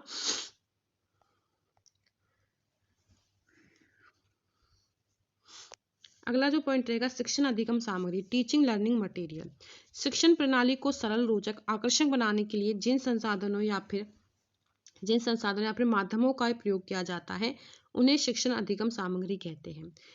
हम क्या करते हैं, इसमें हम प्रभावशाली और रुचिकर एवं स्थायी अधिगम होता है। जो ये हम टीचिंग लर्निंग मटेरियल यूज करते हैं ना, तो इनसे हमें प्रभावशाली, रुचिकर और स्थायी अधिगम प्राप्त होता है। ठीक है, तो रोचक, सरल बनाने के लिए ही टीचिंग लर्निंग मटेरियल्स का यूज किया जाता है, जिससे जो हमारा अधिगम हो रहा है वो रुचिकर हो जाए, स्थायी हो जाए, और इसे कठिन एवं भूतकाल की घटनाओं को आसानी से स्पष्ट किया जा सकता है। ठीक है, इनसे हम समय की बचत भी कर सकते हैं। तो जो टीचिंग लर्निंग मटेरियल्स है उनसे हम समय की बचत तो होगी, है ना, तो इससे हम समय की बचत भी कर सकते हैं। शिक्षण अधिगम सामग्री के प्रकार, तो शिक्षण अधिगम सामग्री के प्रकार होते हैं, इंद्रियों के आधार पर 3 प्रकार की सामग्री होती है। एक होती है ऑडियो लर्निंग मटेरियल, एक होता है विजुअल लर्निंग मटेरियल, एक होता है ऑडियो विजुअल लर्निंग मटेरियल। सबसे पहले श्रव्य सहायक सामग्री क्या होती है, दूसरी होती है दृश्य श्रव्य सामग्री, और तीसरी होती है सर्वे दृश्य सामग्री। तो सर्वे दृश्य सामग्री, ऑडियो लर्निंग मटेरियल, जैसे देखो इस प्रकार की जो सामग्री होती है वो बच्चे इसमें सुनकर, है ना, सुनकर ज्ञान अर्जित करते हैं, जैसे कि रेडियो से, टेप से, रिकॉर्डर से, ग्रामोफोन से, चलचित्र से, आदि से। तो जिनमें हम सुनकर क्या कर रहे हैं, सुनकर हम किसी चीज को अर्जित कर रहे हैं, ज्ञान अर्जित कर रहे हैं ना, कुछ भी चीज सीख रहे हैं सुनकर। तो उसमें जो मटेरियल्स आते हैं वो कौन कौन से आते हैं, रेडियो, टेप, रिकॉर्डर, ग्रामोफोन। तो इनमें हम क्या करते हैं, चीज़ों को सुनकर ही चीज़ों को हम सीखते हैं। दृश्य, जिसमें हम देखकर यूज कर रहे हैं, जैसे कि श्यामपट्ट, फिल्म स्ट्रिप हो गया, फ्लैनेले बोर्ड हो गया, है ना, पत्रिकाएं, ग्लोब हो गई। तो इन सारी चीज़ों को हम क्या करते हैं, देखकर चीज़ों को सीखते हैं। एक होता है सर्व दृश्य दोनों, जैसे कि टीवी है, टीवी में हम सुनते भी हैं, देखते भी। कंप्यूटर हो गया, नाटक हो गया, देखते भी हैं, सुनते भी। कठपुतली हो गया, चलचित्र हो गए। तो एक तो सुनकर ही जिससे ज्ञान प्राप्त किया जा रहा है, दृश्य एक देखकर, और एक में श्रव्य और दृश्य दोनों प्रकार के। तो ये हमारे टीचिंग लर्निंग मटेरियल्स होते हैं। एक श्रव्य सामग्री किसको कहते हैं, श्रव्य सुनकर जिससे ग्रहण की जा रही चीजें, एक दृश्य सामग्री बोलते हैं, एक श्रव्य दृश्य सामग्री, दोनों तरह की होता है। तो ये 3 होते हैं शिक्षण अधिगम सामग्री के प्रकार। एक होते हैं तकनीकी के आधार पर, कठोर उपागम होते हैं और मृदु उपागम होते हैं। कठोर उपागम क्या होते हैं और मृदु उपागम क्या होते हैं। ठीक है, एक कठोर मतलब हार्डवेयर अप्रोच होती है, जो मृदु होती है उसको सॉफ्टवेयर अप्रोच कहते हैं ना, इनका तुम्हें पता भी होगा। तकनीकी के आधार पर होते हैं कठोर उपागम हार्डवेयर, और मृदु उपागम सॉफ्टवेयर अप्रोच। ठीक है, तो पहला किया था हमने क्या, इंद्रियों के आधार पर 3 प्रकार की सामग्री होती हैं, श्रव्य सामग्री कर ली, दृश्य कर ली, और श्रव्य दृश्य दोनों कर ली। दूसरी होती है तकनीक के आधार पर। ठीक है, इंद्रियों के आधार पर हो गई। दूसरी होती है तकनीक के आधार पर, कठोर उपागम हार्डवेयर अप्रोच, और मृदु उपागम सॉफ्टवेयर। तीसरी होती है परिक्षेपण के आधार पर। तो इसमें भी 2 आती हैं परिक्षेपण के आधार पर। पहली में याद रखना 3 आई थी, दूसरी में 2 आई थी। परिक्षेपण के आधार पर भी 2 हैं, परिप्रेक्षण के आधार पे 2 हैं। ठीक है, तो प्रक्षेपी सामग्री होती है, एक अप्रक्षेपी सामग्री होती है। प्रक्षेपी में क्या होता है, प्रोजेक्टिव मटेरियल बोलते हैं इंग्लिश में इसको, जिन चीजों के प्रदर्शन के लिए मशीनों की जरूरत होती है। ठीक है, प्रोजेक्टिव मटेरियल्स के लिए जिन चीजों की मशीनों की जरूरत होती है वे होते हैं हमारे प्रक्षेपी सामग्री। जैसे स्लाइड होगी, फिल्म स्ट्रिप हो गई, प्रोजेक्टर हो गया, हेड प्रोजेक्टर। तो इन सारी चीजों के लिए हमें जरूरत पड़ती है ना मशीनों की, तो ये प्रक्षेपी सामग्री होती है। तो यहाँ पे मटेरियल्स के बारे में पढ़ रहे हैं हम, है ना। एक होता है अप्रक्षेपी सामग्री, नॉन प्रोजेक्टिव मटेरियल, जिन जिन चीज़ों के प्रदर्शन के लिए मशीनों की जरूरत ना पड़े वो अप्रक्षेपी सामग्री होती है ना। सैंपल चार्ट हो गया, पाठ्य पुस्तक, इस तरह से। तो ये हो जाएंगे आपके क्या, टीचिंग मटेरियल। ठीक है, 3 प्रकार के होते हैं और तीनों प्रकार में से शिक्षण अधिगम सामग्री के प्रकार है ये। पहला प्रकार होता है इंद्रियों के आधार पर, जिसमें 3 आते हैं, श्रव्य सहायक सामग्री, दृश्य सामग्री और श्रव्य दृश्य दोनों प्रकार की सामग्री। दूसरी होती है तकनीक के आधार पर, कठोर उपागम जो हार्डवेयर अप्रोच कहते हैं, मृदु उपागम जो सॉफ्टवेयर अप्रोच कहते हैं। तीसरी होती है परिक्षेपण के आधार पर, प्रक्षेपी जिसमें मशीनों की जरूरत पड़ती है, प्रक्षेपी जिसमें मशीनों की जरूरत नहीं पड़ती है। ठीक है, और एनसीईआरटी के अनुसार कुछ चीजें हैं, इनको पढ़ लीजिए। जैसे ग्राफिक चित्र जो होते हैं, कॉमिक्स, कार्टून हो गए, है ना। डिस्प्ले सामग्री, ब्लैक बोर्ड आता है, बुलेटिन बोर्ड आता है, फ्लैनेले बोर्ड आता है डिस्प्ले में। श्रव्य सामग्री में रेडियो टेप रिकॉर्डर और लिंगवा फोन आता है। त्रिआयामी में मॉडल आता है। प्रक्षेपी में स्लाइड फिल्म स्ट्रिप आता है। प्रक्रिया सामग्री में अभिनय क्षेत्र भ्रमण आता है। तो ये एनसीईआरटी के अकॉर्डिंग ये पॉइंट है, इंपॉर्टेंट है, याद रख लेना कि ग्राफिक चित्र में क्या आते हैं, डिस्प्ले में सामग्री में क्या आते हैं, दृश्य त्रिआयामी में क्या आते हैं, प्रक्षेपी में क्या आते हैं, प्रक्रिया सामग्री में क्या क्या आते हैं। तो ये एनसीईआरटी के अकॉर्डिंग इन पॉइंट को भी पढ़ लेना। एक होता है शिक्षण की विधियां। ठीक है, शिक्षण की विधियां जो कि सबसे ज्यादा इंपॉर्टेंट होंगी आपके लिए, शिक्षण की विधियां, है ना। क्योंकि पेडागोजी का अर्थ तो यही है ना कि शिक्षण की विधियां क्या होती है, किस तरह से सिखाना है, किस तरह से क्या करना है। तो पहली जो विधि होती है वो होती है आगमन विधि। ठीक है, बहुत अच्छे तरीके से बताऊंगी, एक ही बार में याद रखोगे, कभी नहीं भूलोगे। आगमन विधि, इंडक्टिव मेथड। आगमन विधि क्या होती है, आगमन विधि के जो जनक है उसको याद रखना, इसके प्रतिपादक होंगे अरस्तु। इस विधि में सीधे अनुभवों, उदाहरणों और प्रयोगों का अध्ययन किया जाता है। ठीक है, तो इसमें जो इसका जो सीधा उपयोग हो रहा है, अनुभवों पर आधारित है, उदाहरणों पर हो रहा है, प्रयोगों पर हो रहा है। ठीक है, करके अध्ययन करके नियम निकाले जाते हैं। यह शिक्षण विधि छात्र केंद्रित होती है, छात्रों पर केंद्रित है, जो विद्यार्थियों को करके सीखने पर बल देती है। और यह एक मनोवैज्ञानिक विधि है, बहुत ही ज्यादा इंपॉर्टेंट है।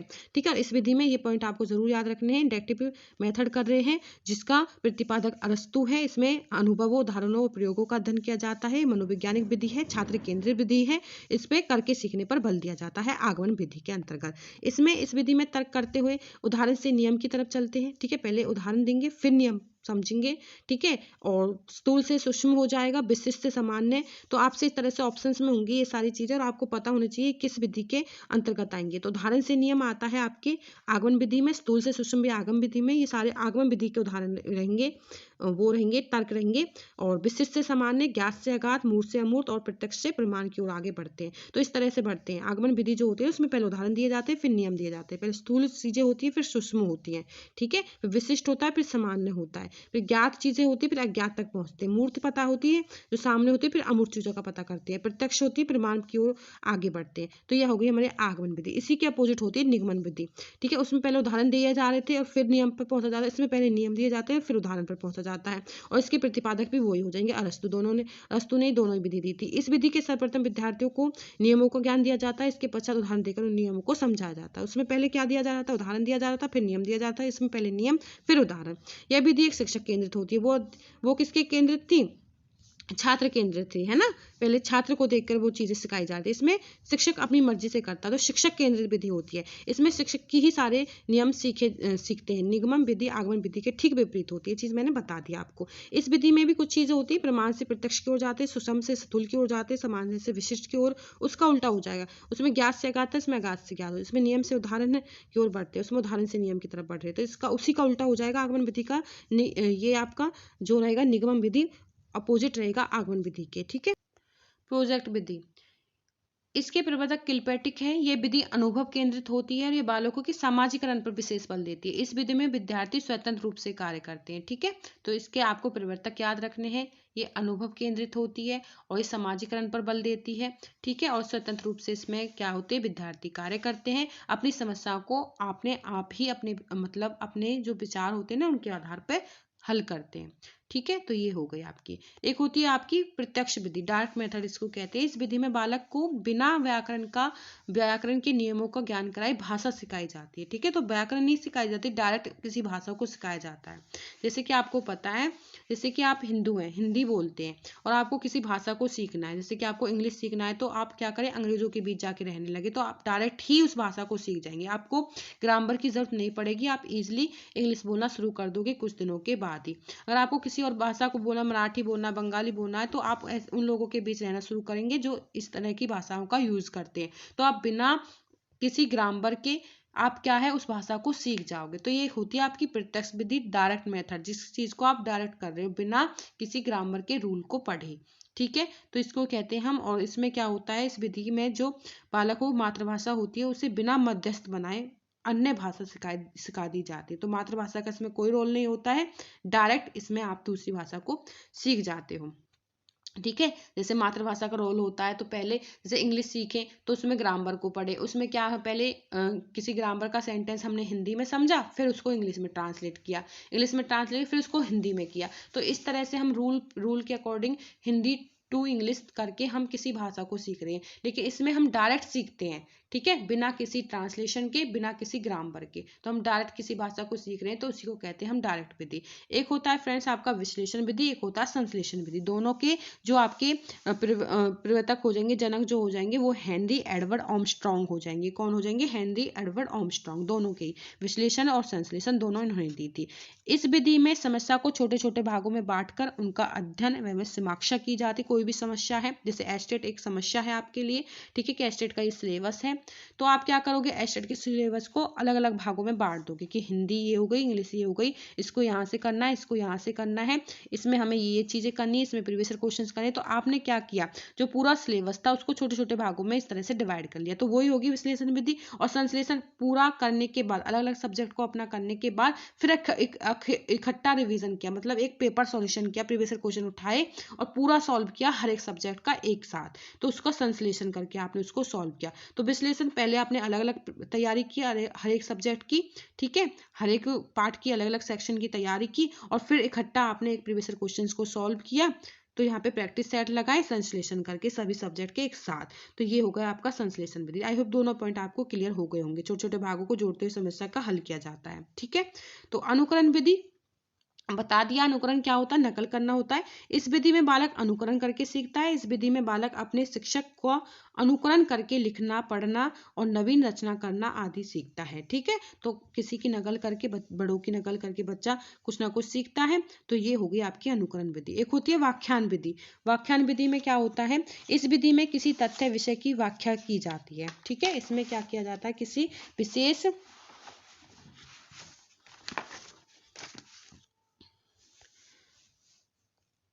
हाँ, 8 जो रहेगी आपकी व्याख्यान विधि रहेगी, लेक्चर मेथड जिसको कहते हैं। इस विधि में किसी तथ्य विषय की व्याख्या की जाती है। व्याख्यान विधि को शिक्षक की सबसे प्राचीन विधि माना जाता है। ठीक है, और इस विधि में शिक्षक की भूमिका प्रमुख होती है, इसलिए शिक्षक केंद्रित शिक्षण विधि होती है।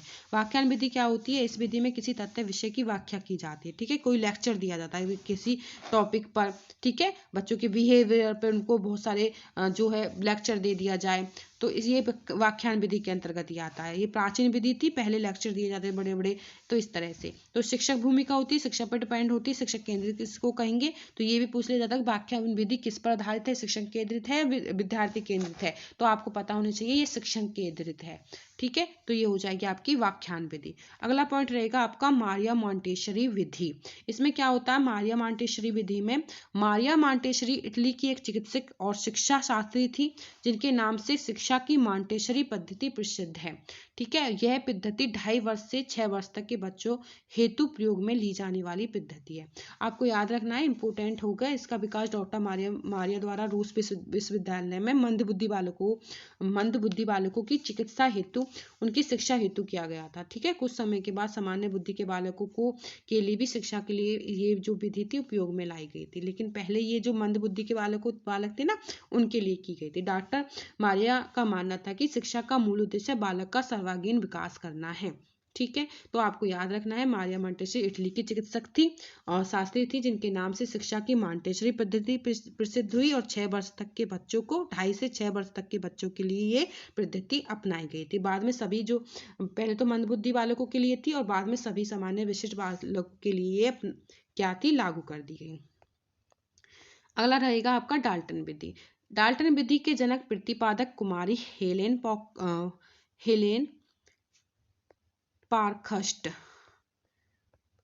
पारखस्ट रहेंगी। फ्रेंड्स, अगर आपको वीडियो अच्छी लग रही हो तो प्लीज़ वीडियो को लाइक ज़रूर कर देना। बहुत मेहनत लगी है फ्रेंड्स इसको बनाने में। पहले पीडीएफ बनाई, कंटेंट सेलेक्ट किया और अब फिर यहाँ पे आप सभी को यहाँ पे टीच किया, तो बहुत ज़्यादा मेहनत लगी है। तो प्लीज़ एक लाइक तो ज़रूर बनता है। आपको वीडियो अच्छी लगी तो ज़रूर इसको लाइक कर देना। अगर कुछ गलती हुई तो प्लीज़ माफ़ भी कर देना, ठीक है। और सब्सक्राइब कर देना। और जो भी आपके फ्रेंड्स वगैरह सर्कल हो वहाँ पे जिन्होंने भी एस्टेट का फॉर्म भरा हो, जिनके लिए भी आपको लगे कि ये हेल्पफुल रहेगी, कंटेंट अच्छा है, तो प्लीज़ उनके पास शेयर कर देना, ठीक है। ये कभी ना सोचे कि कंपटीशन बढ़ेगा। देखो, आप जब दूसरों के लिए सोचोगे तभी भगवान आपका सोचेंगे। इस चीज़ को ध्यान में रखते हुए वीडियो को ज़रूर शेयर करना, ठीक है। तो आपका भी एग्ज़ाम ज़रूर पास होगा और दूसरों का भी ज़रूर कराएं। तो वीडियो को ज़रूर शेयर कर देना अपने फ्रेंड सर्कल में, ठीक है। तो आगे बढ़ते हैं, 2-3 ही विधि हैं, उसके बाद हमारा आज का ये वीडियो ख़त्म होगा और अगली उसमें मिलेंगे। फिर अगली जो हमारी मैराथन क्लास आएगी, कमेंट करके बताना अगली जो मैराथन है किस सब्जेक्ट पे हमें लेके आनी है। पॉइंट है आपका डाल्टन विधि। और फ्रेंड्स, अगर वीडियो आपको अच्छी लग रही हो तो वीडियो को लाइक ज़रूर कर देना, चैनल को सब्सक्राइब कर लेना और कमेंट करके ज़रूर बताएं कि अगली मैराथन हमें किस सब्जेक्ट पे लानी है, ठीक है। और आपको ये वीडियोज़ कैसी लग रही है ज़रूर कमेंट करके बताना और वीडियो को लाइक ज़रूर कर दिया करें। जो भी बच्चे यहाँ तक इस वीडियो को देख रहे हैं अभी वीडियो को लाइक कर देना, क्योंकि आप भूल जाते हो, मैं भी भूल जाती हूँ। पढ़ाते वक्त मैंने एक बार भी नहीं बोला होगा, ठीक है ना। मैंने ये बोला होगा सब्सक्राइब कर लें, लाइक कर लें, मैं भी भूल जाती हूँ और आप भी पढ़ते पढ़ते भूल गए होंगे। तो थोड़ा सा ब्रेक लेके चैनल को लाइक ज़रूर कर देना और सब्सक्राइब कर लेना, जिससे मेरी आने वाली वीडियोज़ का नोटिफिकेशन भी आपको मिल जाए, ठीक है। तो हम सभी सब्जेक्ट की इसी तरह से मैराथन क्लासेज में एक अच्छा रिविजन करने वाले हैं, सारे ओवरऑल चीज़ें कवर करने वाले हैं। अगर आप भी अच्छे से पढ़ते हैं, ठीक है, और तो आप इजीली कर लो। अगर आपको नोट्स चाहिए तो ज़रूर मैं आपको अवेलेबल करा दूंगी, 2-4 दिन में सारे नोट्स एक साथ ही PDF आपको प्रोवाइड कर दूंगी वर्षन नंबर देकर।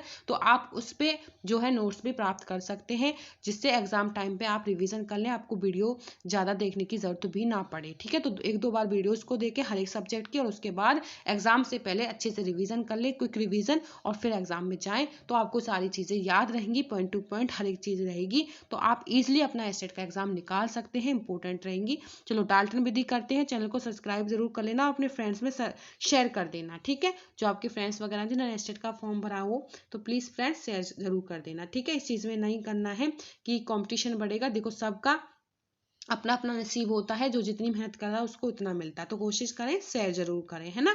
क्योंकि हम भी तो अब आपसे शेयर कर रहे हैं अपनी सारी चीज़ों को, कंटेंट को, जो हमने पढ़ा, जो हमने चीज़ें सीखी हैं, पास की हैं एग्जाम, तो हम अपना कंटेंट से आपसे शेयर कर रहे हैं ना। इस चीज़ को देखते कि कंपटीशन बढ़ेगा, तो आप लोग भी करें। जो हमारे भाग में किस्मत में वो हमें मिल जाएगा, कोई हमारा भाग किस्मत नहीं ले सकता। इस चीज़ को भी ध्यान में रखते हुए चलना है।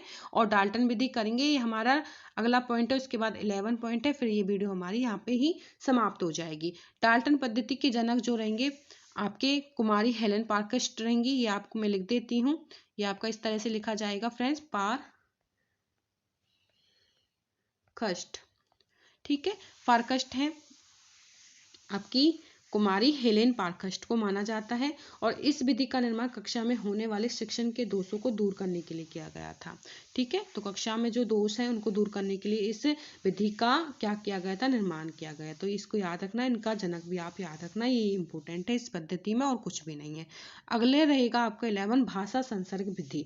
यह एक व्याकरण शिक्षण विधि है, ठीक है। और इस विधि की जो अव्यक्त विधि के नाम से इसको जाना जाता है, ठीक है। इस विधि में रचनाओं के माध्यम से व्याकरण का ज्ञान दिया जाता है। तो ये आप याद रखना, ये व्याकरण शिक्षण विधि है और इस विधि को अव्यकीर्ति विधि के नाम से जाना जाता है। इसका दूसरा नाम याद रखना, अव्यकीर्ति विधि के नाम से जाना जाता है। और इस विधि में रचनाओं के माध्यम से व्याकरण का ज्ञान दिया जाता है।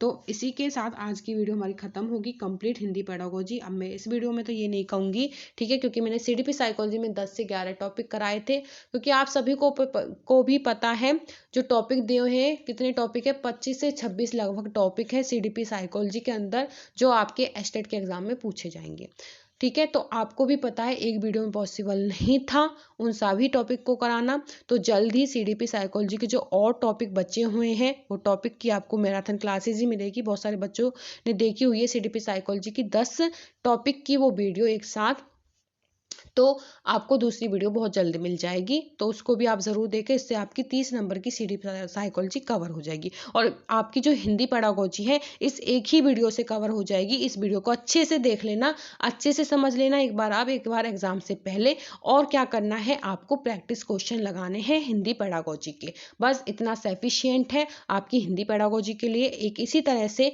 आपकी इंग्लिश पेडागोजी की वीडियो लेके आएंगे, जिसमें इंग्लिश पेडागोजी करेंगे, उसके बाद इंग्लिश पेडागोजी के क्वेश्चन प्रैक्टिस क्वेश्चन लगाना आप, आपकी इंग्लिश पेडागोजी भी ईजिली हो जाएगी। ठीक है, सेम ही टॉपिक है और वहाँ पे आपको यहाँ पे चीज़ें आपने पढ़ी है हिंदी पेडागोजी, तो वहाँ पे इंग्लिश में पढ़नी है, थोड़ी सी हिंदी में समझेंगे, थोड़ा सा इंग्लिश में समझेंगे, दोनों चीज़ों को अच्छे से समझ जाएंगे और दोनों आपकी ईजिली हो जाएंगी। और इसमें 4-5 टॉपिक ये थे जो आपकी CDP साइकोलॉजी में भी आएंगे।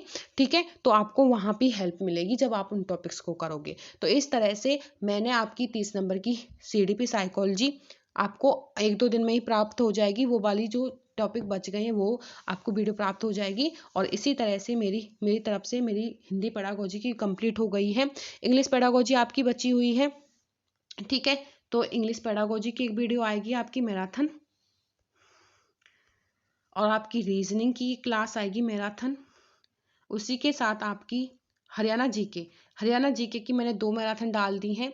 ठीक है, जिसमें मैंने 200 से 300 एक 1 लाइनर सीरीज प्रोवाइड की थी और एक मैंने 1 घंटे की वीडियो और डाली है जिसमें मैंने टॉपिक वाइज हरियाणा जीके आपको कंप्लीट कराई है। प्रीवियस क्वेश्चन है जो पिछले एग्जाम में पूछे गए थे और आगे पूछे जाएंगे। इसी के साथ मैथ के प्रीवियस क्वेश्चन की वीडियो लेके आऊंगी, मैराथन क्लास रहेगी।